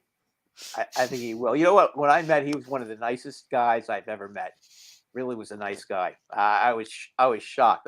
I was like, when I had him sign my pennant, I was worried that he was going to, be a little nasty, a little abrasive. And he looked at me and he's like, because I was by far the oldest person there. It was like almost all kids. I'm waiting in a line and there's like all kids around. Yeah, and then there's me. So I was like the last one there. And he's like, he saw me and he's like, what are you doing here? Aren't you a little old for this? I'm like, I could feel that coming from him. But then all you had to do was say you were a Rangers fan, and I think it would have all made sense then at that moment. Well, yeah. I mean, I was wearing this, so. But I will say though, it is. I still will never forget that clip of Mike Keenan where he literally just goes and grabs fucking Ed Belfour because Ed Belfour was ignoring him on the bench. Just grabs Ed Belfour, starts yelling at him, literally just in his face, yelling at Ed Belfour. Like, man, no wonder the guy was an alcoholic. It's like no fucking wonder. You know what? I thought he would for sure have ruined Mike Richter because every time Richter screwed up, and Richter screwed up a lot. Okay, he was a good goalie, but he gave up some very, shall we say, soft goals. Well, every time he gave up a soft goal, Keating would yank him. Well, you know what? I mean, he used to yank. I think we had Glenn Healy back at the time, and Glenn Healy was still pretty good. So every time he gave up a soft goal, Glenn Healy was coming into the game. And it's like, you sit there, you'd be like, oh, no, not Glenn Healy. Come on, Mike, what the hell? And the Rangers eventually that season would always seem to come back. And then when they came back, they put Richter back in goal. But he used to play this mind game with Richter, and I think it drove everybody nuts. And then benching Brian Leetch for 15 minutes of Game 4. In the Stanley Cup semifinals. What was it? He made one mistake against the Devils, and then he was all of a sudden. I was at this game too, and I was like, "Where's Leetch? How come Leetch isn't playing?" And there were a bunch of Ranger fans around. I happened to say that really loud to my friend. Where the hell is Leetch? And then all of a sudden, everybody started noticing. Yeah, where is Leetch? Where is Leetch? And then in the paper I read he was benched for like 15 minutes. Only your best D man. Yeah, the guy who's leading the defense. Yeah. I mean, Dubov was out there for some bad plays too. It was like he did the same thing to Leetch. He had, I guess that was his way of motivating guys, I suppose. Yeah. We've seen it here in Philadelphia with Tortorella, and I've made comparisons between him and Mike Keenan, and he's benched some of our stars over the course of the season for whole periods and beyond. He has. Yeah. Well, yeah, he used to. Boy, did he used to do that to Kreider too, and Kreider needed it. Well, look at Kreider now. Well, he used to. I remember he would beg Kreider to stand in front of the net. And Kreider wouldn't do it. Kreider insisted on being a 180 foot player. And and then finally, Vigneault had no clue what he was doing. He was just lucky. He got the Rangers at the right time because Tortorella had built a great team. and he kind of happened to get them at the right time. And they were so relieved Tortorella was gone. They played great for Vigneault until the inevitable happened. But then Gallant comes in, and Gallant says to him, "You have to stand in front of the net." And then all of a sudden he listens. So let's see here.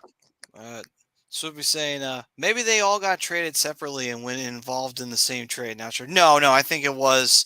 I think you're right, Opie. You're right the first time. Yep. Yeah, that trade happened the way it happened. Ironically enough, though, Vancouver actually wound up winning that deal in the long run, because what the hell did Florida do with any of them? Fuck all. Well, Verhaeghe ended up with the Rangers to end his career. Yeah, and he heard it, and somebody hit him. I think it was somebody. I think they were playing Calgary when he got hurt again, and that was it for him. He hurt his knee again, and then he was never heard from again. What was it? I mean, Ed Jovanovski did play for the Panthers for a while before he eventually found his way to Arizona. I don't know why he decided to go to Arizona. It's like, Ed, why? Why are you going to Arizona? Of all the teams you could fucking choose to go to, Arizona, really? I mean, don't get me wrong. But that was when they had Doan and they had a good team. Right, that is a good point. They weren't the worst team in the world at that point, and no, they actually were making the playoffs. They had Keith Yandel back then. They had some good players back then. They did. I mean, they also had Smith when he was actually a good goaltender before he went to Edmonton. And yeah. Yeah. When you work in Florida, you retire in Arizona. Right. Yeah, pretty much. Well, because they're both no income tax states. So what the heck? Yeah, right. That's what it was all about. As is Nevada. So Vegas always seems to get those kind of guys too. Except when they put on a Vegas jersey, they seem to get 100 times better. I mean, Jonathan Marchessault was a perfect example, Rob. Remember him? Sure. I mean, that guy was a Ranger farmhand. They must have called him up 20 times. I'm not exaggerating. He never did anything with them. And then all of a sudden, Vegas picks him, and he scores 30, 40 goals that year. That went in their first year in the league. I was like, what?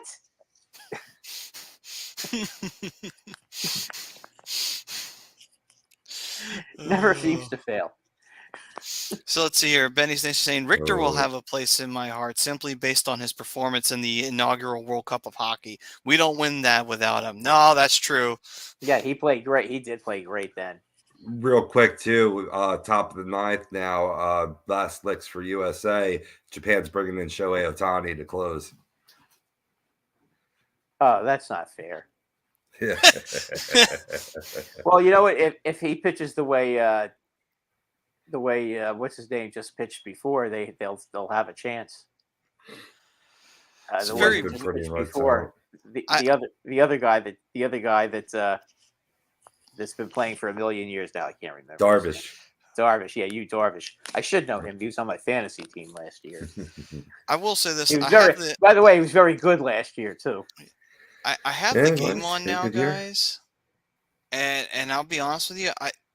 Japan has some weird ass jerseys. Like, it's got this weird silver sheen to it. I'm like, what the fuck are you guys wearing? It looks like a baseball. I actually like them, just not right now. Let's go. That's like a combination of it looks like the Colorado Rockies pinstripes, and I don't know who else. They are weird looking jerseys. But it's Japan. Well, I think we can give them a pass on it. Yeah, no, it's all right. They're it's red pinstripe. Let's go. Oh, that's red pinstripe. Man, am I colorblind or what? It's like seams of the baseball and the rising sun. Maybe you're right. There you go. I watched a lot of WPC games at 2 to 4 a.m. McNeil leads that makes off. sense. McNeil is the right guy to lead off. That's for sure. They had to fill in time, and they told you all these stories. Come on, squirrel. All right, so let's while we have that, let's change over to the second period here. And the first period brought to you by Gleason's Bar, located 6700 Mill Creek Ave in Levittown, PA. If you are ever in that area, you can get yourself some nice food from Gleason's Bar. And you can use the promo code A2D for 10% off your order whenever you dine in, take out, or you go online at Gleason'sBarandSteaks.com. So check it out. Get yourself some good food.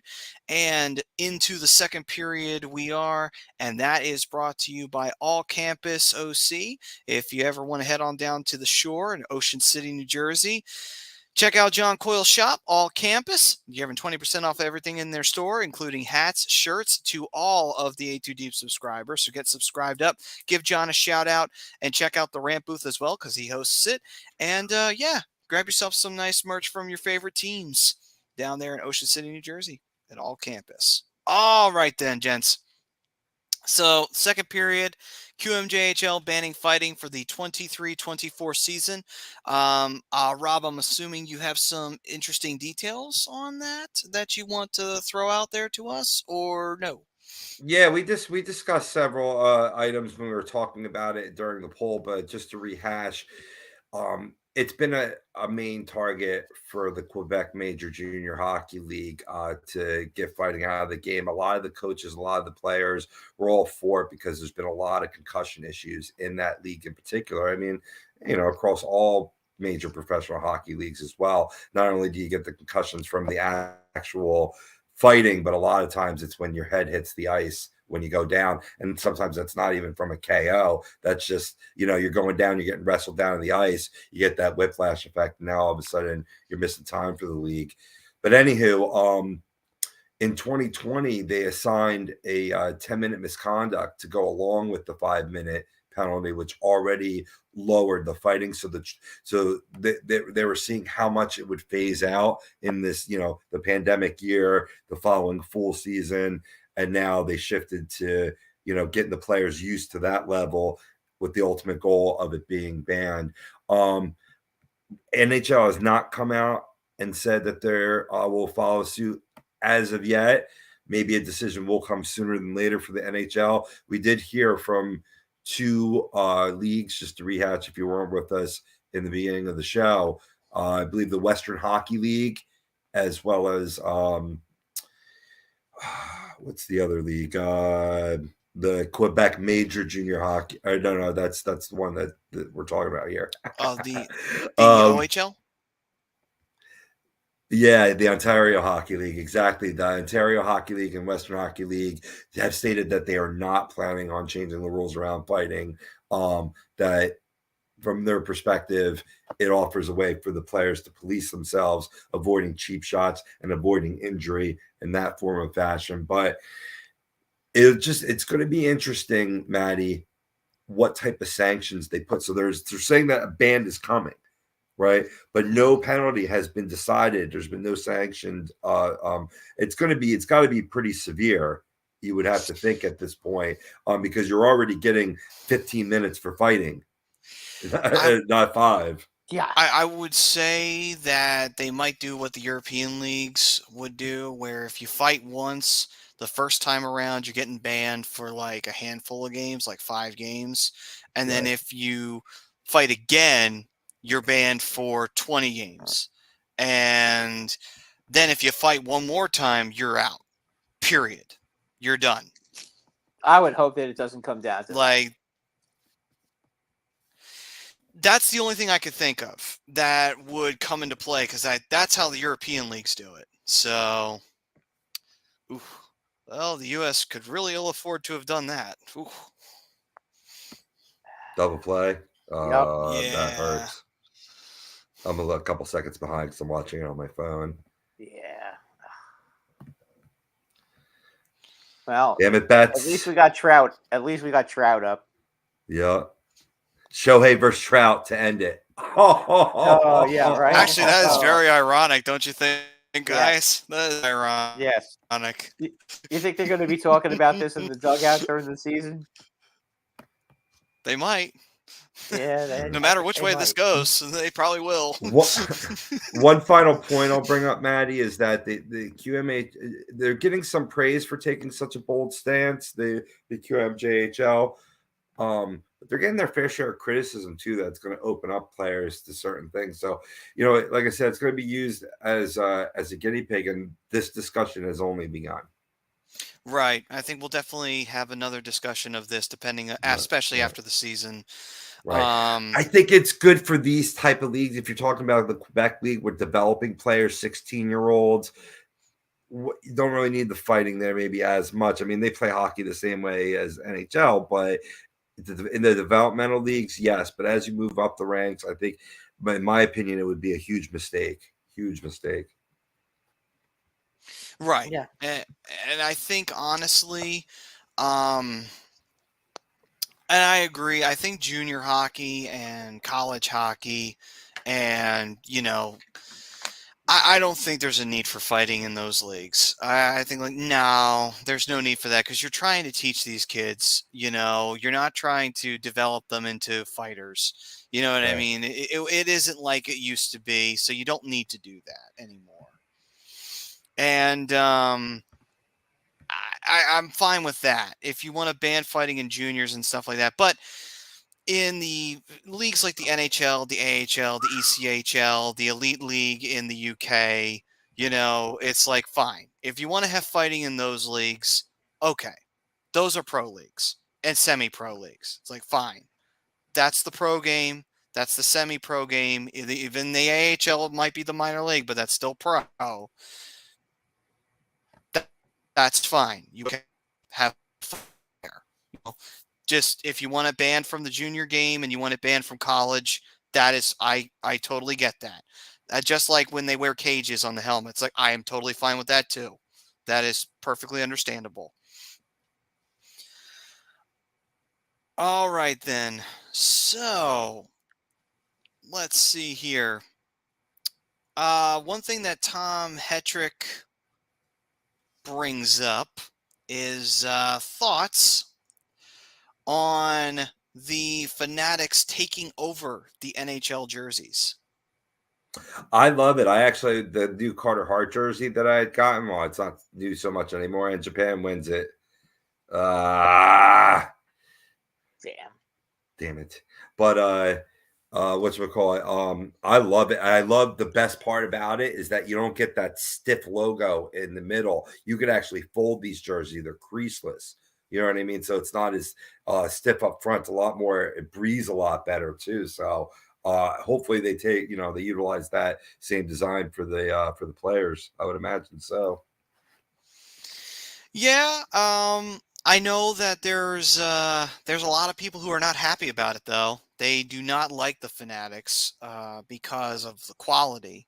For anyone who might not remember, there was a time when there was Starter used to be the jersey. I remember them. Yep, Sure. and people didn't like those either. So they are kind of concerned about that because the quality was not always very high on the Starter jerseys. And so they're kind of worried that the same thing will happen here with Fanatics, where the quality won't be very high. I don't think that'll be the case at all, at least for I'm talking one jersey, but still. But Starter was trash. The jackets were good. The Starter bubble jackets, legendary. But, Starter bubble logos on your crap hockey jersey, no. You're absolutely right about that. I mean, honestly, it's a shame. I was kind of hoping they were going to go back to CCM because, honestly, I actually thought that they did the best out of the jersey. Sure, they were baggy as hell, but you know what? Who gives a shit? You still had the fight strap, so it's not like somebody was going to be able to rip your jersy off. So, nor were you able to take your jersey off either. That's the whole reason why the fight strap was invented. But, it's just, why not just go back to CCM? That would have just made the most logical sense, in my opinion. Didn't Reebok? CCM had nice jerseys. Yeah, they did. They were one of my favorites. But was it Reebok in contention as well for getting the rights back? I thought that think was almost a Reebok done had them deal. for a while. Yeah, I think so. Reebok had good jerseys. I didn't mind Reeboks. Mhm. But yeah, I mean, honestly, yeah, I'm very I don't know. Like I mean I'm not a massive jersey snob. I'm not the type of person to thumb my nose up at anything. It's just one of those things of like if it's Maddie, bad. stop lying to the public, Maddie. Stop lying. No. No, I mean in the sense of I know, I got you. But I mean in the sense of like the manufacturer. The manufacturer could be anybody as long as it's good. You know, if it's good quality, I'm fine with whoever the company is. But if the company starts, you know, pulling some shit where they clearly are skimping out, it's like, why? why are we doing this? This is stupid. But I'm actually wearing a See this CCM right jersey? now, as a matter of fact. Yeah, this jersey is a CCM jersey. See, Oh, I great. guess I you mean, can't you really see literally it, but could cover a sports vehicle with them sometimes. Like that's how yeah, beautiful those. That's how baggy those things were.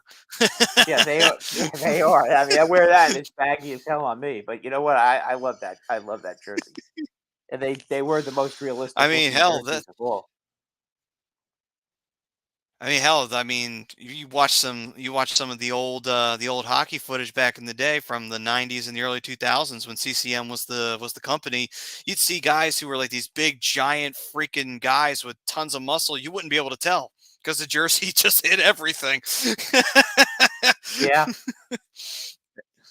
And then you'd see literally they would score a goal and you just see the flaps of the jersey flying in the breeze as they skated by the defender.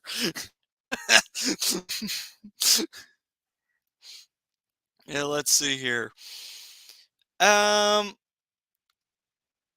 let's see. Eric saying, I agree. Junior and below part. Um, wanted to know if Pete Alonso played. I have no idea. Did he? I don't know if he did or not.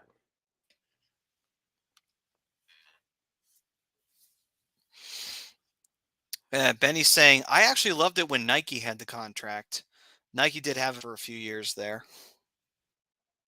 Um, Ted saying, he said, Habs up 3-1 on Tampa. They win, and we jump back to place. Not so bad. And Benny's Nation saying, I still have 8. It is still the best made jersey. Nice. They're saying NHL will become like every other pro hits hockey, and standing up for your teammates will take away what separates hockey from other sports. I agree. I agree. That changed the face of the game. And it does stand out in a lot of ways because of that.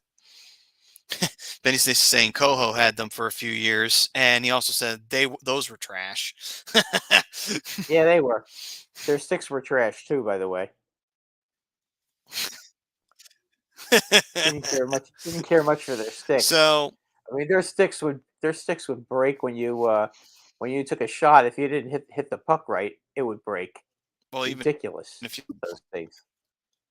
Yeah, they made right, shit sticks. they're That's for made of sure. twigs. Yeah.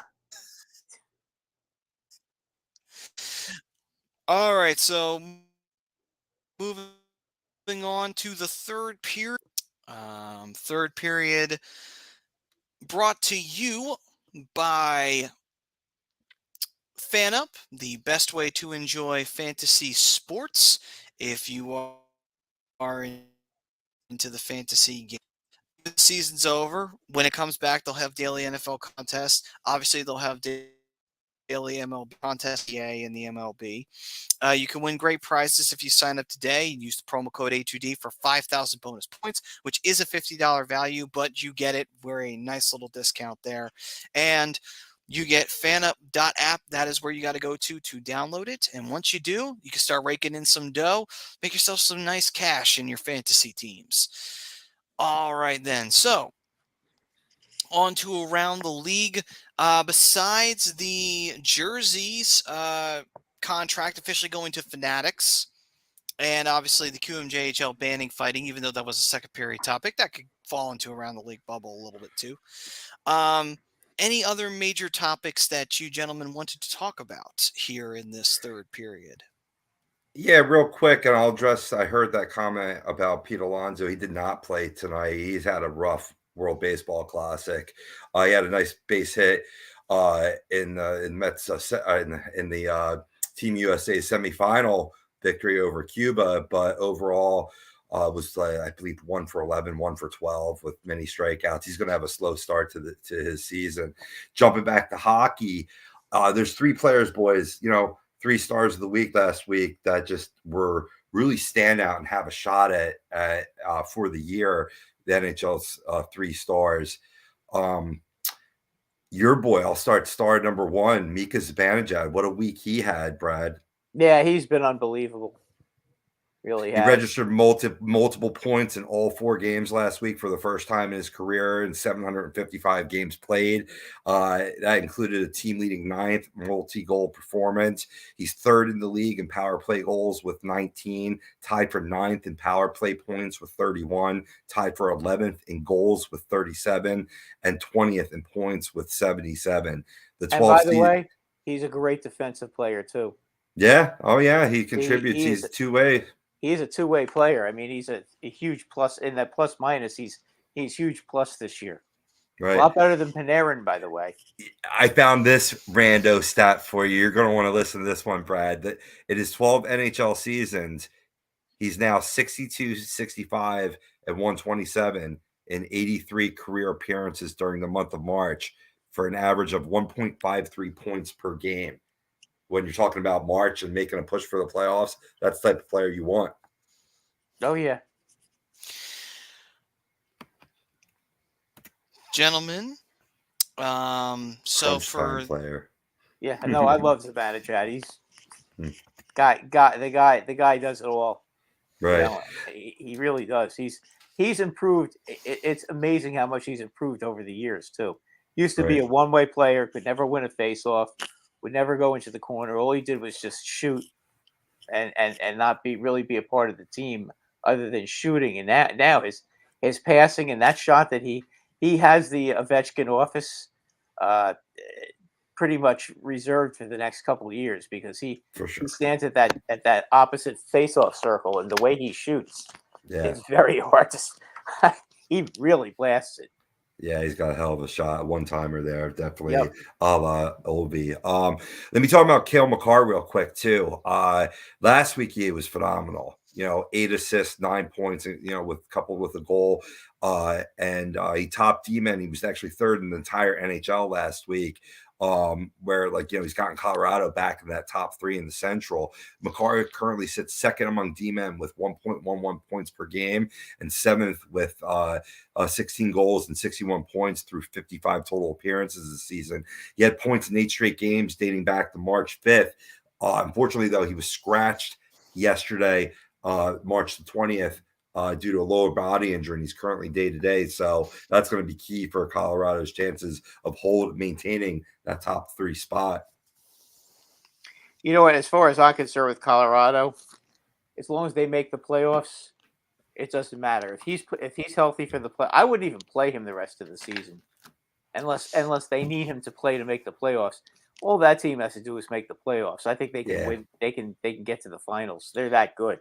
Even out of a wild card position, I agree. Yep. I mean, Brad. It doesn't really matter. They're that good. Well, talking about really good teams and really good goaltenders, Jeremy Swayman of the Boston Bruins, he stopped all 62 shots he faced last week. Only 2 game starts, but 2 shutouts. And he became the first Boston goaltender with consecutive shutouts since Tuukka Rask did it from December 13th to 23rd in 2011. And Tim the Toolman Thomas in November 19th to 21st, also of 2011, as they both did it. And that season was a hell of a tandem there for Boston.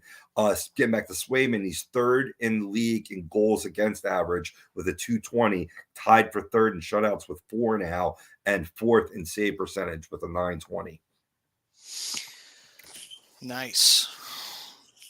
Boy, that's just crazy. That is really crazy. Yeah, ball's gonna fall flat in their face. They better. Mark They my will. words. They're will. going to win the President's Trophy. That's almost a guarantee. It's like, Yeah, all they right, will. it's But going to they'll happen. lose.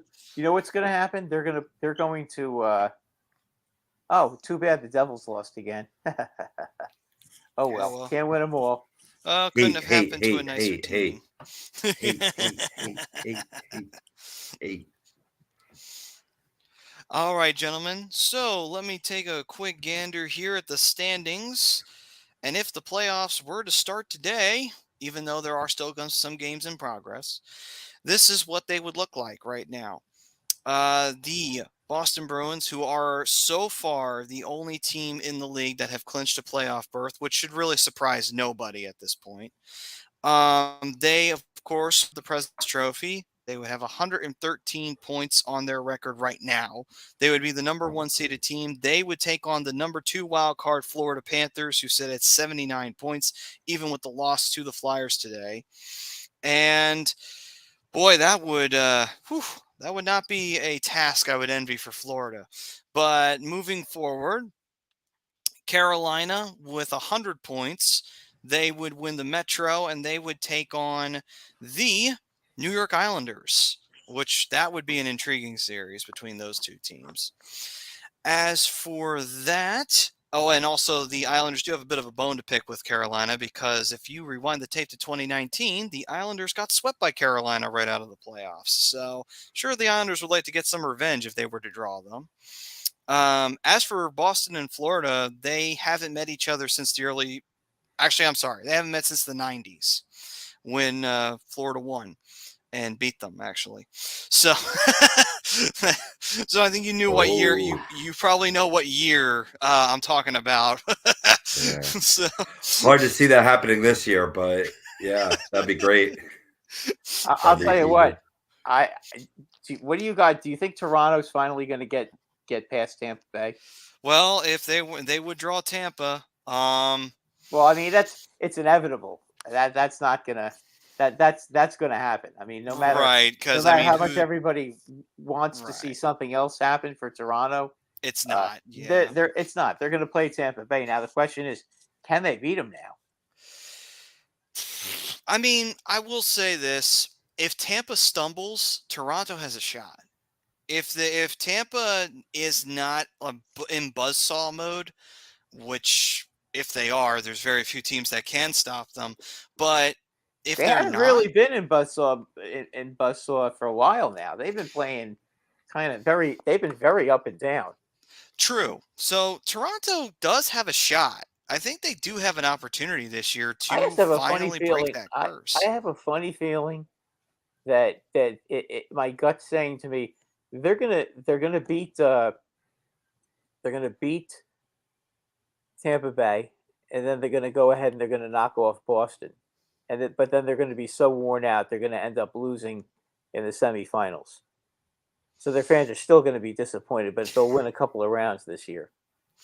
I will say this: if Toronto breaks their first round curse, I actually think they go on a deep run, because it's like, you know what?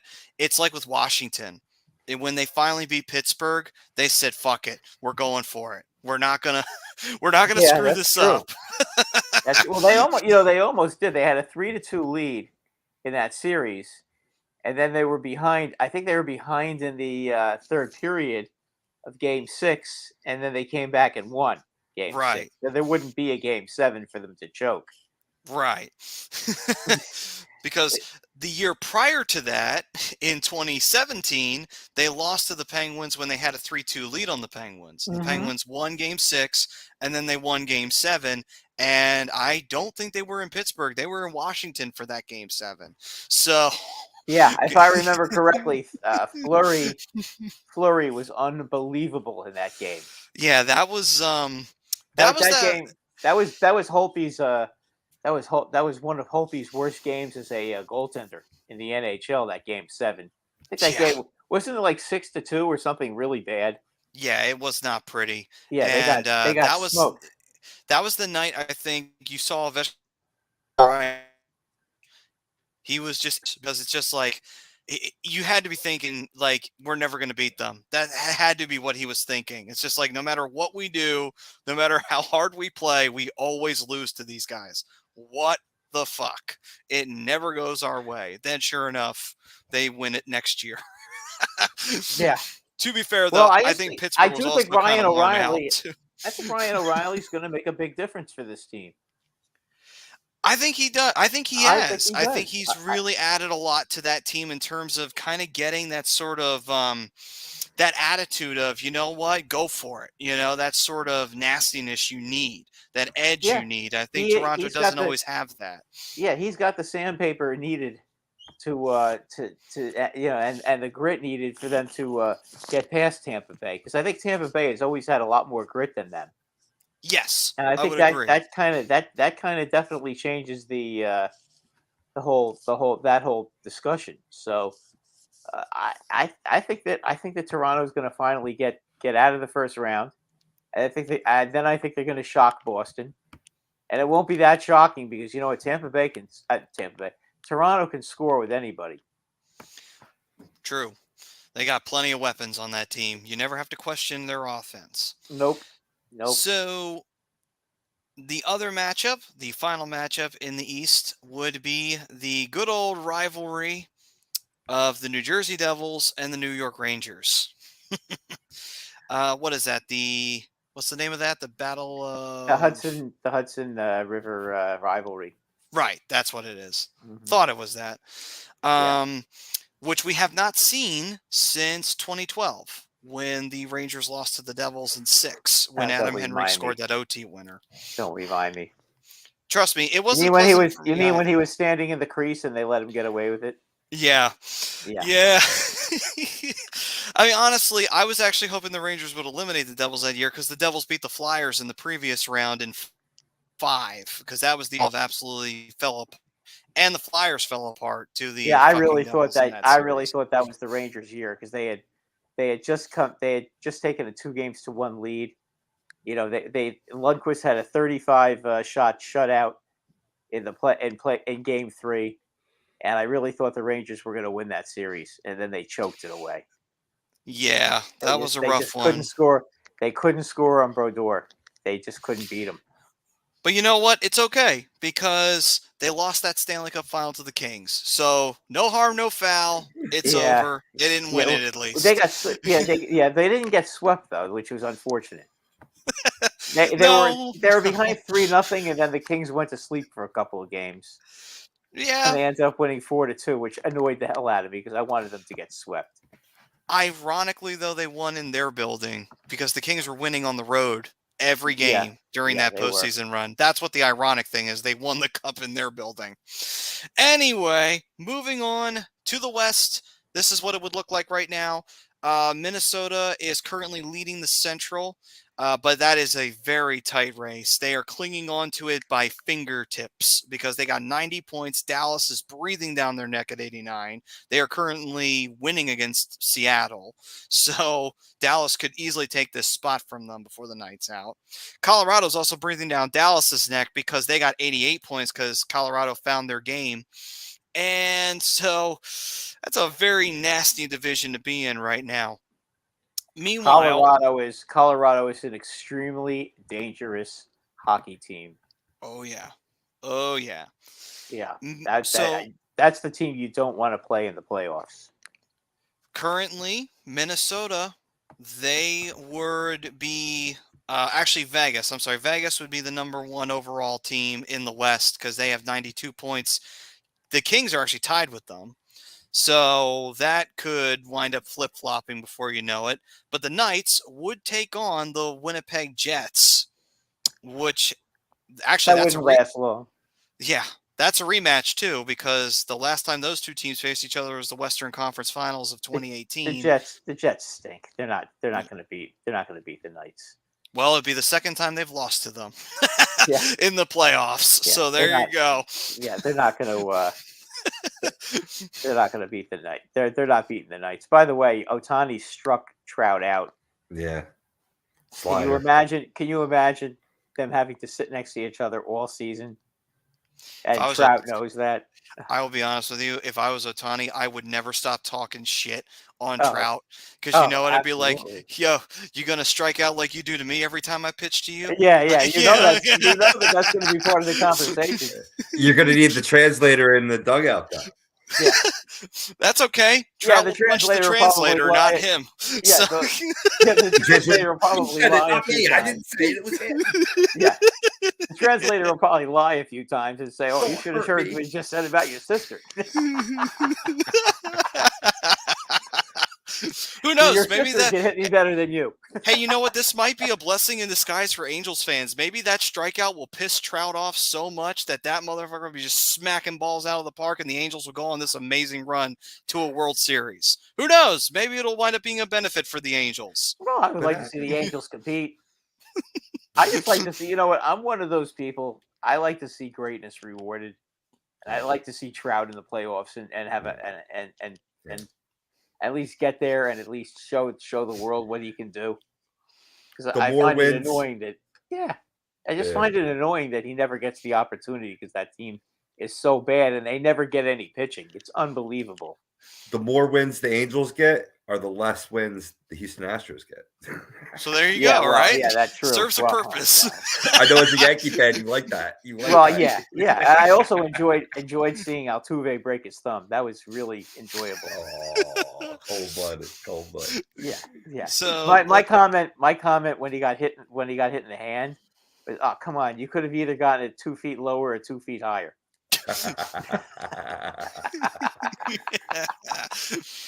So And of let's course, my see. comment was, oh, did he just get hit in the microphone? I read you. I read you wrote that was funny. That was funny. Yeah, I as put hell. that down. Did he get Yeah. hit? Didn't I say something like, did he get hit in the microphone or did he get hit in the buzzer or the something. buzzer? Yeah. It was the buzzer. Yeah. So let's see I here. couldn't help myself. Minnesota, they would be taking on the Seattle Kraken. That'd actually be a fun series. It'd be fun because it'd be fun to see Seattle in their first playoff series. And I actually would like to see Seattle get the win, honestly. Be like, you know what? Could? They could. Yeah, you're right, They Rob. could. They could conceivably beat Minnesota. Minnesota's Yeah. a weird team. They are. Mm. Yeah, Minnesota can be streaky. You know, they'll have their moments where they're great, and then they'll have their moments where they can't do shit. So Seattle could take advantage of that. Yeah, but the only problem is Fleury right now is really playing well. That's true. And when And Fleury plays well, look the fuck out. Yeah, if Fleury is on top of his game, and that should be very worrisome to anybody who has to play them. Right. As for the divisional matchups in the Central, it would be Dallas versus Colorado, and I would love to see that matchup because when those two teams face each other, it is nasty. Those two teams hate each other, so yeah. I would love to see that matchup. The way they beat up Dallas, last year, I would think Dallas needs to show a little respect and get out there and not go down like dogs like they did last year, because that was bad the way they lost last year. They got killed. They were only competitive one game, weren't they?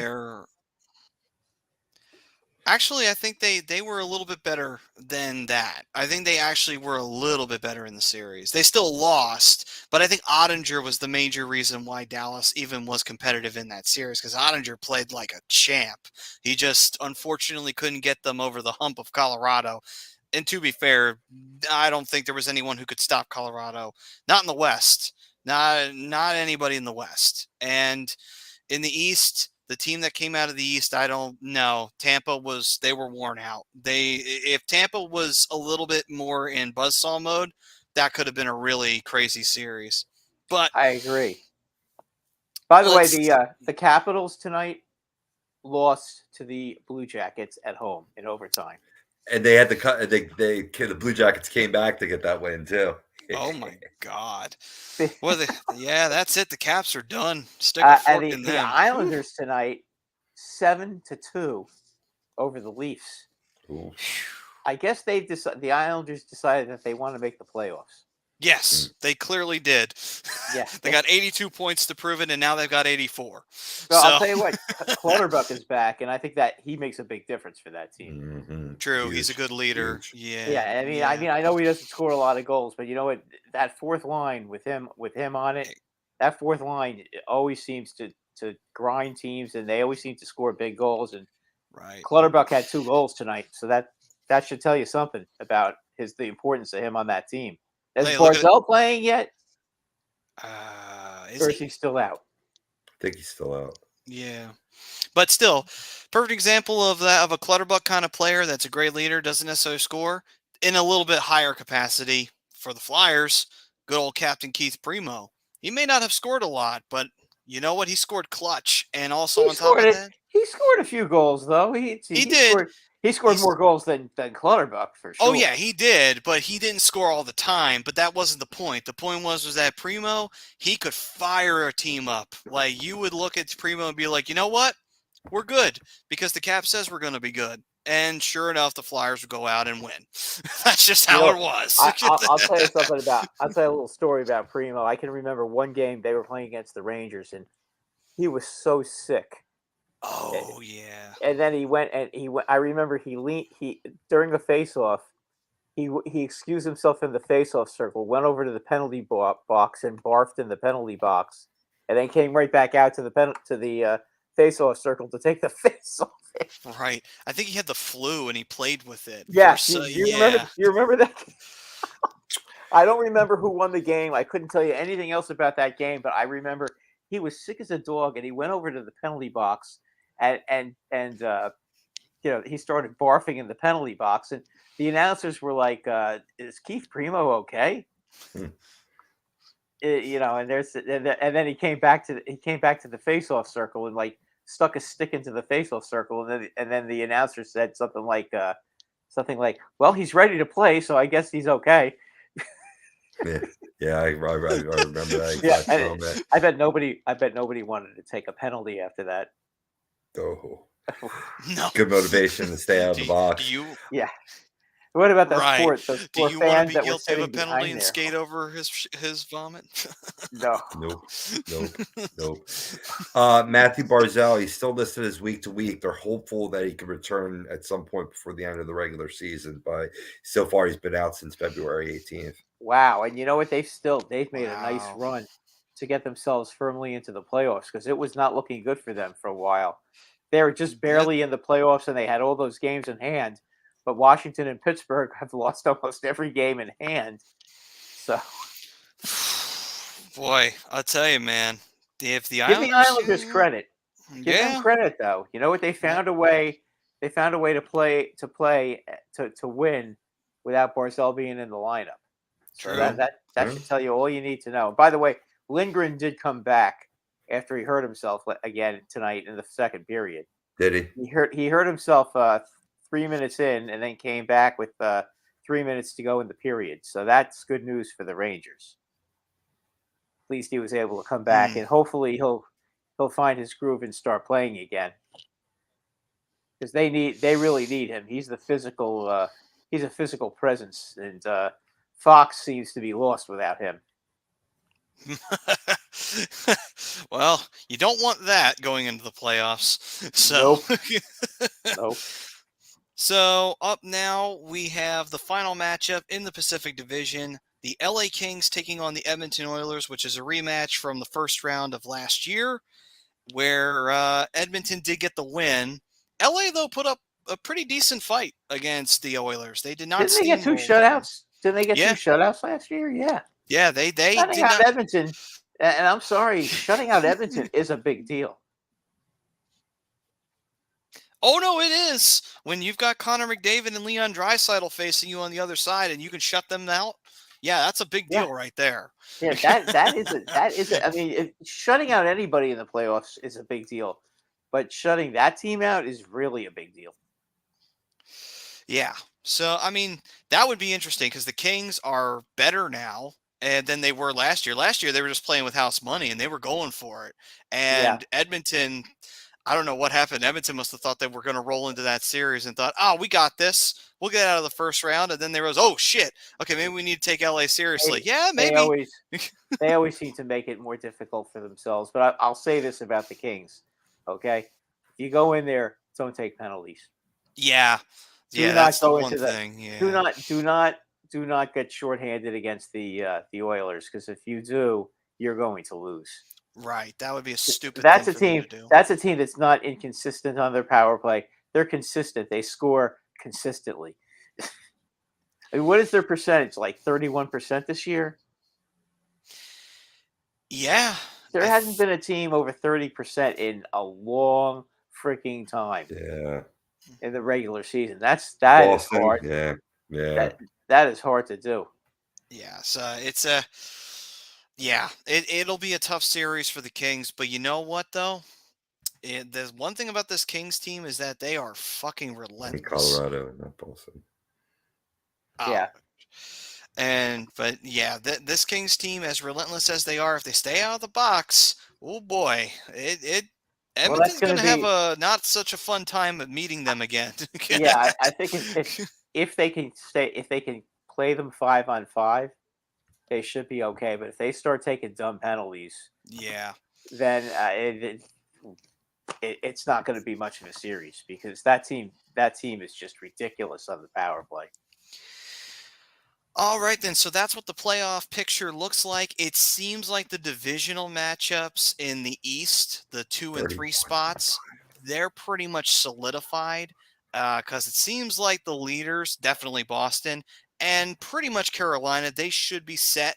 They should be pretty much good to go, unless Carolina stumbles and bumbles. They're the only team I think that are possibly could lose their spot, but it's still very doubtable. And those spots are up. Those spots should be pretty much solidified. So we've kind of got it where, okay, we know what the divisions look like.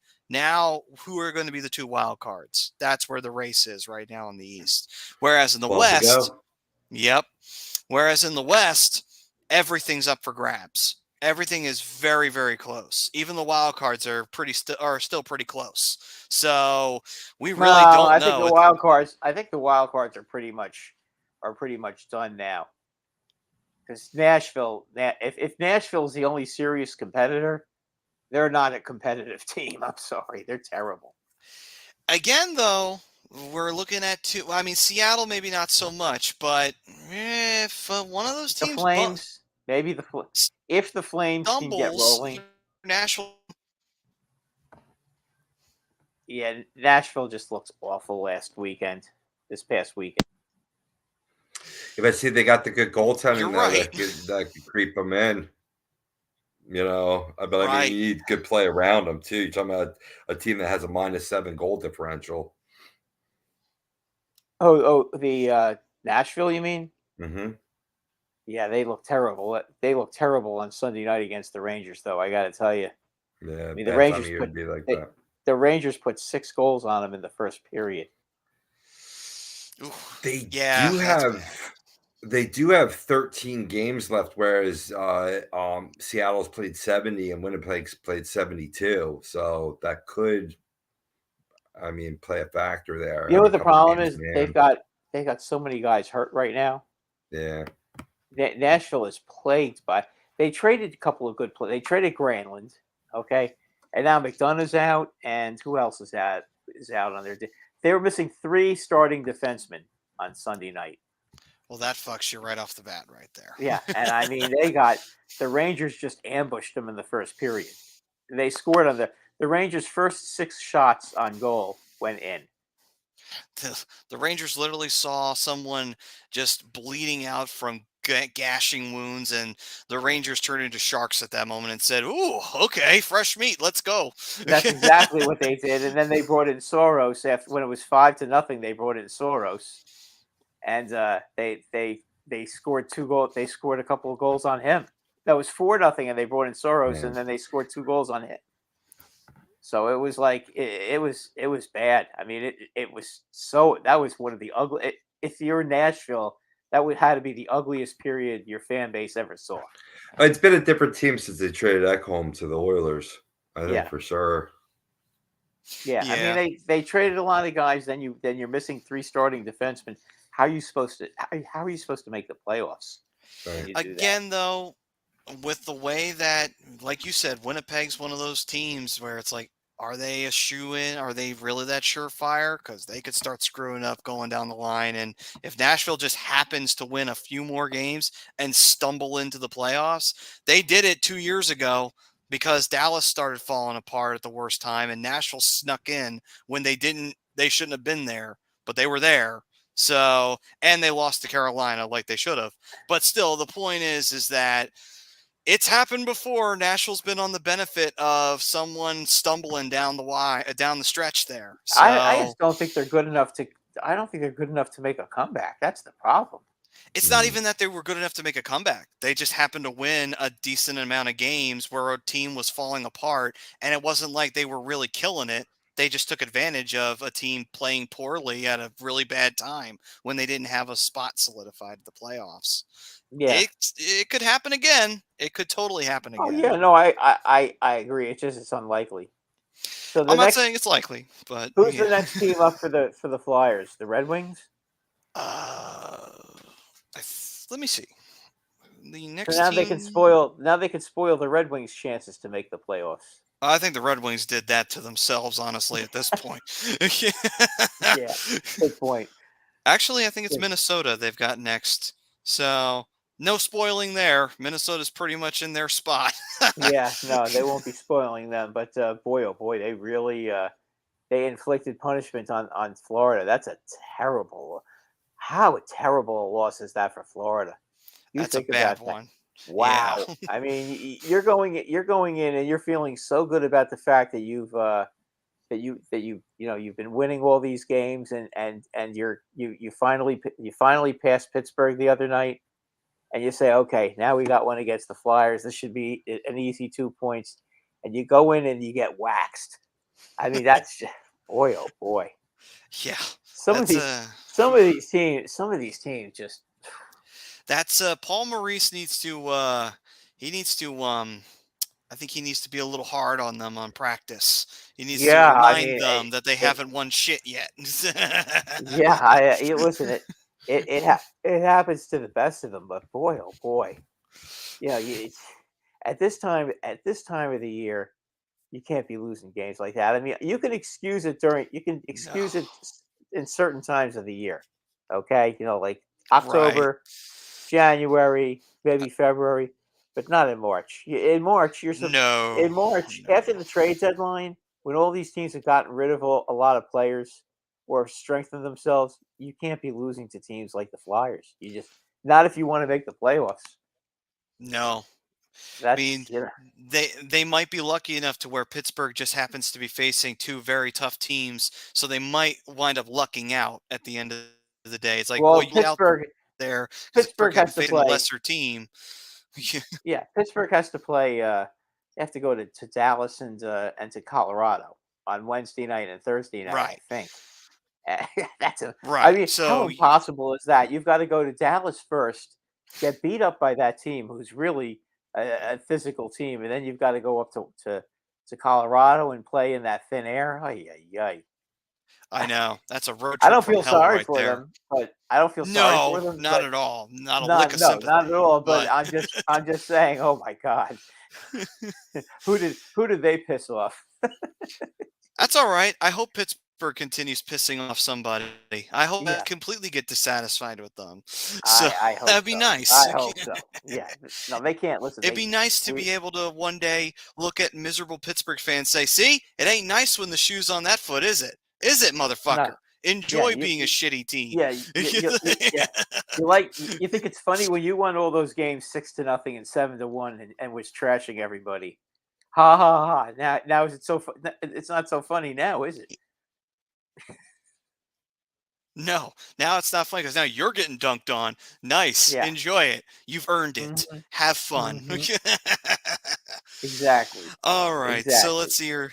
Ted saying, do you guys see Boston start benching starters to give their guys a little rest before the playoffs? Yes. I could see it. Yeah. I mean, it would make sense for them to do it now. They've clinched a playoff spot. They're not going to get removed from the top spot in the Atlantic. So, yeah, I would say start benching some of your starters because you got plenty of time to rest them up for the playoffs. They can rest whole lines if they wanted to. True. They have that much leeway because of how well they've played this year. Yeah, that's how good they've been this year. So I would think that they would. I would think that you're not going to see the perfection line playing back-to-back games when it comes down to the end of the regular season. I'd be shocked if you saw that. Yeah. You'll see one or two guys being benched a night. But not yet. You gotta wait. Right. You might actually see a preseason roster for the Bruins. Yeah, you might. Before they get ready to go to the last playoffs. The last 3 or 4 games, they're going to be playing like it's preseason. They're going to be resting a lot of guys. Right. But I don't think they're gonna. It's still too early to do that because you don't want your guys getting too lackluster because when you do that, you're taking your foot off the accelerator. So you don't want to do it too much, but you do want to give these guys rest. You have to find that comfort zone there so that it doesn't become a debacle for you, and all of a sudden, then when it's playoff time, you can't get your pedal to the metal because your team just doesn't respond. You don't want that to happen. Right. Don saying another year, another watching the Wings sit at home during the playoffs. Hey, listen, man, though, look at it this way. You are further along in your rebuild than the Flyers are. You guys could well be in the playoffs. Whereas the Flyers, we are pretty much guaranteed not to make it before the next season even begins. So there you go. You don't know that. You never know what's going to happen in the summer. Listen, Brad, it's all reverse psychology. If I say it enough, maybe it will be the opposite effect. Okay. I'm just saying. I don't know what your salary cap looks like in the not good. Summer. Oh, all right. You don't have that much cap space. Well, yeah. Even with JVR coming off the books, you still have a few bad contracts that you have to contend with. Yeah. Oh, right. That's I don't want to think about it too much. It makes me sad. I might have a solution for you in the shootout, Maddie. I might have a solution. Well, speaking of that, it is time to go to OT for the shootout. And that is brought to you by none other than Alonzi Travel. Sometimes you just got to get away. So life stresses you out. You got a bunch of BS you got to deal with, whether it's at home, whether it's at the job, no matter what it is. Sometimes you just need a vacation. You need to relax. You need to have a good time. You need to let your hair down and let the good vibes flow through you. Well, guess what? Alonzi Travel can make the process of planning that vacation that much better. Because you don't have to stress about planning. Because let's be honest, when you want to plan a vacation, that could be a little stressful too. Add a little bit more stress onto the life. Why? Let Alonzi take care of all that. They're specializing in creating the vacation of your dreams, whether it be going to Disney or Universal or wherever your heart calls to. Let their talented team of travel experts create a custom vacation for you and let them stress about getting all the little minute details taken care of for your vacation. All you got to do is worry about packing and making sure you get to your flight on time. That's all you got to worry about.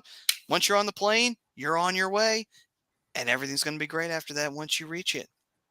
So, Alonzi Travel. Vacation of your dreams, plan it, make it happen. All right, gentlemen, on to the shootout segment we go. And let us start up with the first major trade from Danny B. Since he is the interim GM, we will see if that becomes permanent. And I think this offseason will very much determine that. Gents, what do you think will be Danny's first big trade in the offseason? Here's the solution, Maddie. I say if he's still in charge by draft day, he's going to dish Tony DeAngelo for a pick, or Tony DeAngelo and a pick for a higher pick. That would be the smart move, I believe. 2023-24 is the last year on Tony D's deal. Try saying that 3 times fast. And he's a $5 million cap hit. So, you shed some salary there, and you're going to have to ink Cam York, who's a restricted free agent coming into next season. I think that's something you want to take care of. So you shed one defenseman to support your youth. Right. So I like that solution. And you're right. Tony DeAngelo doesn't have much longer left on his contract, so he is movable. So, yes, I do like that. Brad, what are you feeling? How do you feel about Danny B? What do you think his first major move's going to be? I think he's going to – I think he might trade Provorov. Mm-hmm. Nice. Okay. Yeah, because I think you can get a lot for him. I think it would behoove them to trade if they want to get a high pick.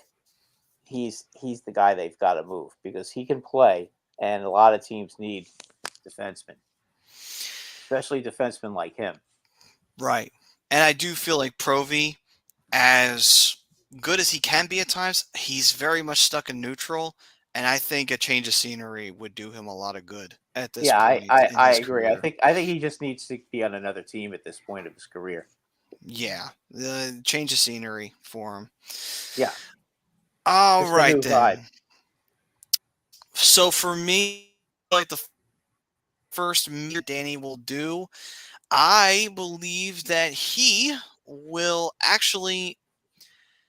I think he will figure out a way to swallow a good portion of the salary. He'll have to, but I think he moves Hayes. I don't know if it'll be draft day, but I think he can if he's willing to eat some of it, maybe a lot of it. But he could call up a GM and say, hey, you want Hayes? I'm willing to take some of that salary, but I would like this in return. And there you go. I think that'll be his first major move. And who wouldn't want a big, strong center iceman with an attitude? Right. Who can score? Right. A lot of teams that'll be competing next year in the playoffs that would love to have a guy like him on their roster. Absolutely. And what were you going to say? And it helps clears up a logjam in the center iceman position, allowing players to play in their natural positions. Absolutely. And on top of that, what makes it even more tempting for the GM is they don't have to pay the full salary. So they're more than willing to actually take that on. Unless Arizona calls first for future considerations and they're willing to take on the full thing. Okay, you're off to Arizona. Sorry, Hayes. Hate worse than death. Yeah, right. You talk about getting buried. I would literally make that phone call and be like, listen, Hayes, we had to make some tough business decisions. You're off to Arizona, kid. Have fun, shithead. So who do you want to get? Clayton Keller in return? Yeah, sure. Yeah, okay, if they're willing to give me Clayton Keller for Hayes, I'm like, hell yeah. If you're going to be that dumb, I'll take him. Well, I wouldn't put anything past Arizona because they are just I don't want to say it because I don't want to bash them too much because they are the armpit of the NHL. Yeah, they're the dumpster. Yeah, they really are. I mean, they stink. Their organization stinks. Their fan base stinks because nobody cares about them. This right here is the one thing they've ever done right in their entire existence is this logo and this jersey. That's it. They have fucked up everything else in their entire existence. I mean, what's amazing is when they first moved down there, they actually had some players. They had Rennick and who else was on that team? They had actually Shane Doan was on the team by that point. Rennick, they had Jeremy Rennick, and I mean they had some good players on their Keith team. Tkachuk. Yeah, Keith Tkachuk. Yeah, I forgot about him. Yeah, I mean, how do you have all those? I mean, they had Nikolai Kobby-Bolin. They pissed away everybody. Yep. The only player that didn't want to go to Arizona and didn't go to Arizona was Teemu Selanne. He ran to the Ducks, and honestly, it was the smartest move he ever made. So, he was on Winnipeg for he was on Winnipeg. He was on Winnipeg. Didn't he score 76 goals as a rookie? Yes, he has the rookie scoring record, which that was the No rookie is ever going to break that. No. That's No. Because, I mean, and the only reason why Gretzky doesn't have it is because Gretzky played in the WHA his rookie year. So that's the only reason why Gretzky doesn't have it. So. Yeah. Good point. But yeah, Timo was great. Oh my God, was he good? Yeah. So let's see here. Swoopy's saying he's back. Welcome back, Swoopy, for the shootout. He said, "What did I miss?" Nothing. Just a lot of tomfoolery. But then again, what else did we do on the show? Yeah. Let's see here. He does say Arizona should learn from the Thunder in the NBA. Thunder have an incredible future of draft picks. It's insane the picks they have for the next 10 years. Yeah. I don't follow the NBA, so I'm just going to take your word for it, Swoopy. That is true. They traded away all their pieces. Yeah. Westbrook, Durant, all gone. Well gone. Well, because they knew they couldn't win a championship, so they just figured, you know what, if we can't win a championship, let's start over and try to win a championship instead of worrying about making the playoffs. Mm-hmm. Which I think is the right thing to do. If you can't win it all, then what are you doing? Stay lucrative. Yeah. So, gents, do you think that the Oklahoma City Thunder will become the next Chicago Bulls, where they're just dominating the league year in and year out and winning championships out the ass? No. not unless the next Michael Jordan. If they clone Michael Jordan, maybe. Yeah. We got to draft real well with all those picks. Yeah. Real well. And not only that to draft real well, but somebody as good as Jordan has to come out of the draft. Right. That's the other thing. Okay, if not nobody there, then what are you going to do? If not the Bulls, would they do the Lakers? Oh, God forbid. They can't leave enough. Hey, listen, if Oklahoma City manages to pull that off, you'd be like, holy shit. It's like a market no one thought of, and this team managed to become a dynasty out there. Holy shit. That means that the next NHL expansion happens there. But, yeah. All right.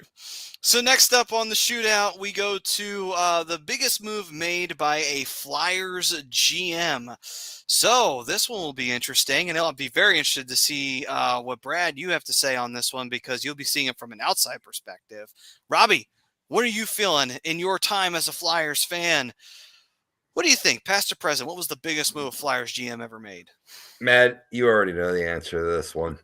I can't feel like, yeah. Say what, hey, and I'm reaching out to Anthony if he's still with us. Say what you will about Bobby Clark, but he orchestrated the greatest trade in Flyers history when he sent Mark Recchi and a third-round pick in the '95 NHL draft for John LeClaire, Eric Desjardins, and another throw-in of Gilbert Dion, who's always a great trivia answer from the Habs.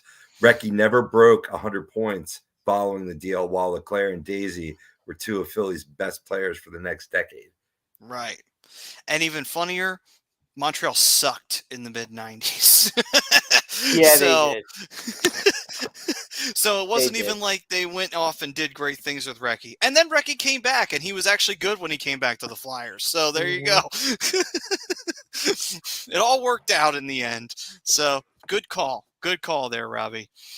Well, thanks for stealing my thunder there, Rob. Oh, that was going to be yours? John LeClaire's my man crush. Yeah. No, I understand. I understand, and he should be, because he was a great player. Okay, so I have to go all the way back to 1973. You know who I'm going to tell you.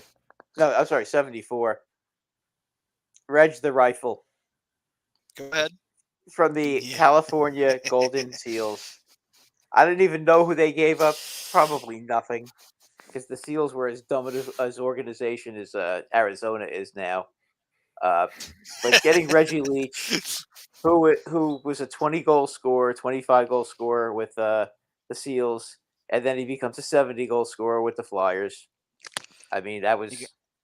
he got to play with his junior partner in Bobby Clark, and then they got to work with Bill Barber, who is one of the greatest scorers in Flyers history. So the LCB line is that arguably could be the greatest line in Flyers history. I know there'll be those who will say the Legion of Doom or, others that you could throw out there. No, because but, those guys won the Stanley Cup, so that True. automatically trumps anybody else's opinion. True. Right. They did win the 75 Cups, so there you go. And the 74 one.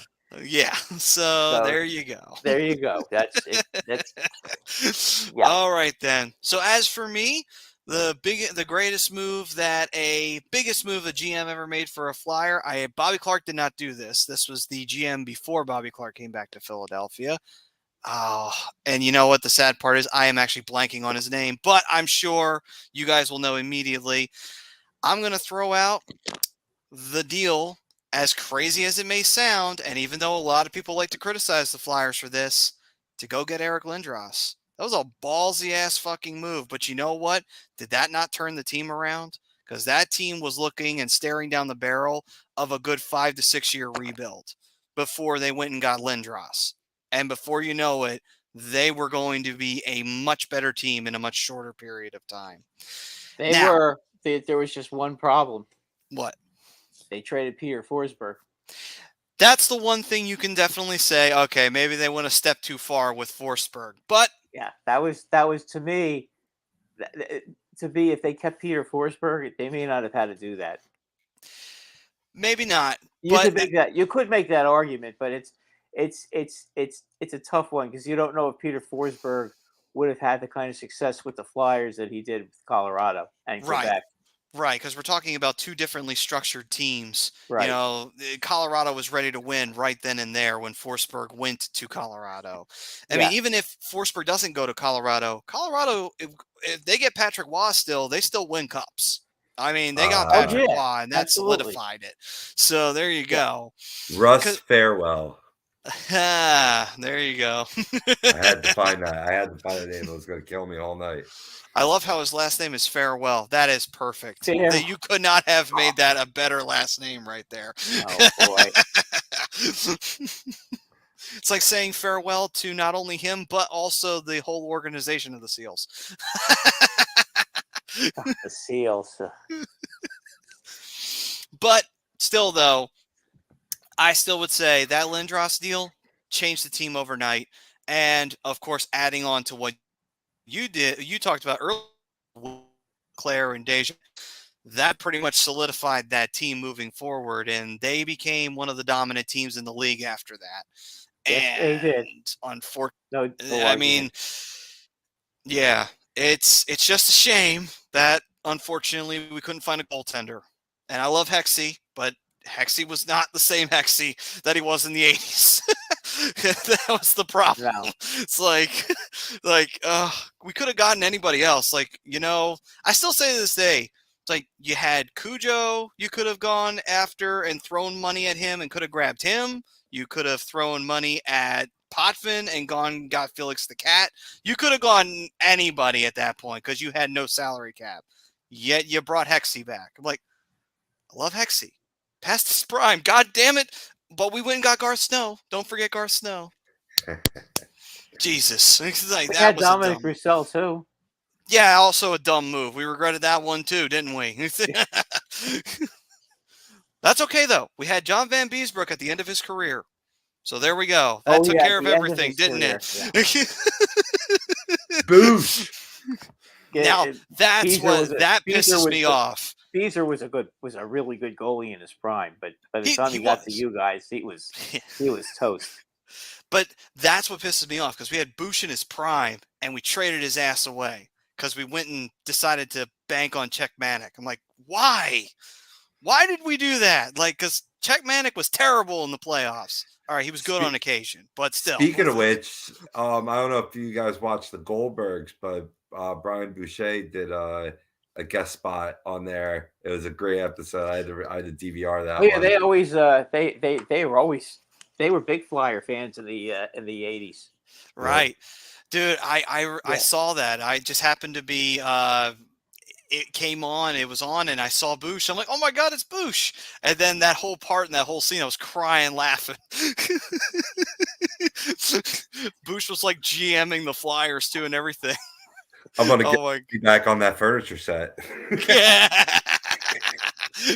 Oh my god, that was great. Oh man. All right then. So that's my biggest move. Ted saying that they had Kevin Durant, James Harden in their primes. OKC blew it. And They were then, just young. They were just pretty young back then. And then Swoopy saying, Maddie, but since the Eric Lindros trade, what has the team been doing ever since? You had your 10 to 15 minute spaz out over it, and you need to do it again. Yes, I will agree. The Lindros trade did unfortunately let the genie out of the bottle, where they said, hey, let's hotshot our way to solving our problems instead of developing talent. I agree, Swoopy. You are not wrong. That Lindros trade is the root of the problem. I do agree. I cannot argue that. Unfortunately, if the Flyers had learned their lessons, that it would have been nice for them to develop talent. But anyway, moving on. On to our hot take of the week, gentlemen, to close out this bad boy. Who wants to start it up? I'll go. Getting back to the poll, I'm going to say the NHL will start adding additional penalties for fighting sooner rather than later. Yeah. I would hate to see it, but... Me too. I don't want to say it. But is it plausible? Yeah, it's plausible. It is plausible. And I agree, Ted. You are not wrong. Okay, I have one too. Go ahead. The Colorado Avalanche. It's getting late, guys. Yeah. The Colorado Avalanche are going to make the Stanley Cup Finals again. They repeat. I didn't say they're going to win the cup. I just said they're going to make the finals. I don't think that they're going to be. I think they will lose to whoever is in the East because the East is loaded. Okay. Brad's tried not to jinx it, but I know what he wants to say. No, I don't. Yeah. I'm not going to say it because I don't want to jinx them. I didn't say it either. I didn't say anything. Let's put it this way. It'll be a feather in the cap for a certain team over a certain rival because that certain rival lost to that same Colorado team in the Stanley Cup final back in 2001. So yeah. Yes, they did. So okay. And Ray Bourque was on the team back then. That he was. But I'm not going to mention who was the other team. Right. What do you Devils? Yeah. I will say though, it was pleasant to watch those bastards lose that final. It's like, thank God. Yeah. Thank you, Lord. It's bad enough that they had won 2 at that point. Then they, of course, had to ruin the ride because then they won 1 in 2003. It's like, God damn it. Can you guys just go the fuck away, please? No one wanted you here in the first fucking place. You ruined good hockey by that defensive bullshit. Get the fuck out of here, Devils. Oh, you mean the fuck trap? right off. Yes, they ruined hockey with it. Hockey used to be fun. Then after that, the trap took all the fun out of it. Anyway. Yeah, and then they had to get rid of the red line because of it. Yes, they had to put the trapezoid. Thank you, Broder. Thank you so very fucking much. Yeah, between the trapezoid and 2-line passes, they had to get rid of the red line so that there wouldn't be 2-line passes anymore. Oh my God. Anyway, moving on. My hot take of the week will be that I'm going to keep saying it because you know what? I would just love to see it happen. Toronto will not only win in the first round and beat the Tampa Bay Lightning, they will then go on a great run and they'll win the Stanley Cup. They'll break their first round. Yeah, they'll break their first round jinx and break their cup drought all in one shot. And then they'll finish it off by not making the playoffs the next year. They won't even make it. They'll blow their load in the playoffs and they'll be shit in the 82 regular season the following year. Oh boy. You know, those fans would take that in a second. They would. They would take it. Because they've had it with all the unsuccessful stuff that's been going on. Oh, all right then. And yes, Don, I hate the Devils. I hate the Sabres. I hate the Penguins. And remember, for anyone out there who might be new to the show, the reason why I hate the Sabres is because in the early 2000s, the Flyers lost to the Sabres a lot. And I hate them for it. I will never forgive them for that. So, moving on. I bet you didn't like Rob Ray too much either. No, I did not like Rob Ray. I didn't think so. I didn't like him. I didn't like Maxim Afinoganov. I did not like fucking Barnaby. I absolutely despised. But I hated. How'd you like Miroslav Satan? His name was Satan, so you know what? I can't hate that too much, to be honest with you.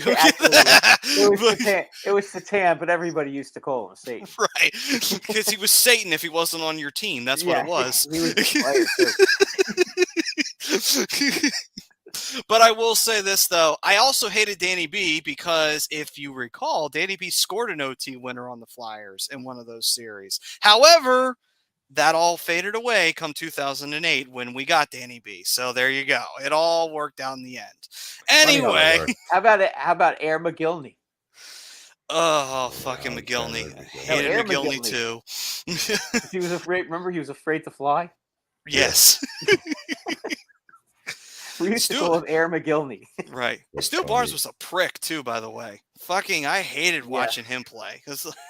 Yeah, he was a nasty. All I know is I've heard Rob Ray's name twice in 1 week, and that's twice too many. Who? Right.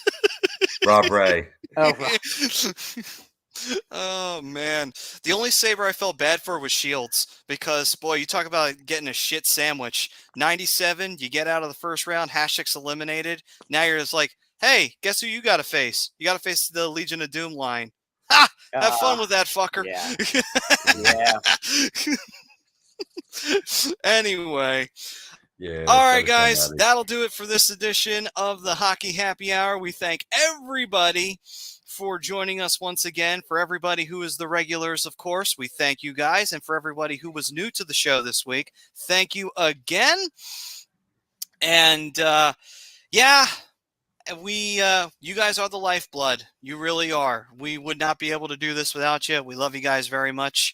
And we love your support. So keep it coming our way. And thank you again. One last go of it. Specialized physical therapy. You got any aches and pains? Call the doc or go to online, www.specializedphysicaltherapy.com, and his team will take care of you in Burlington or Cherry Hill. And we will see you guys next week. The Flyers do have a game, so we will have live reactions for you. And we hope that everybody will join us once again as the Flyers will take on the Montreal Canadiens next week. A battle for last place. That should be fun. Maybe 2 wins in a row. I know. Dare we say. Holy shit. Knock on some wood, guys. Yeah. All right, guys, we will see you next week right here on a2dradio.com. Until then, peace and love, everyone. Love you, Dales. Love you too, Dales.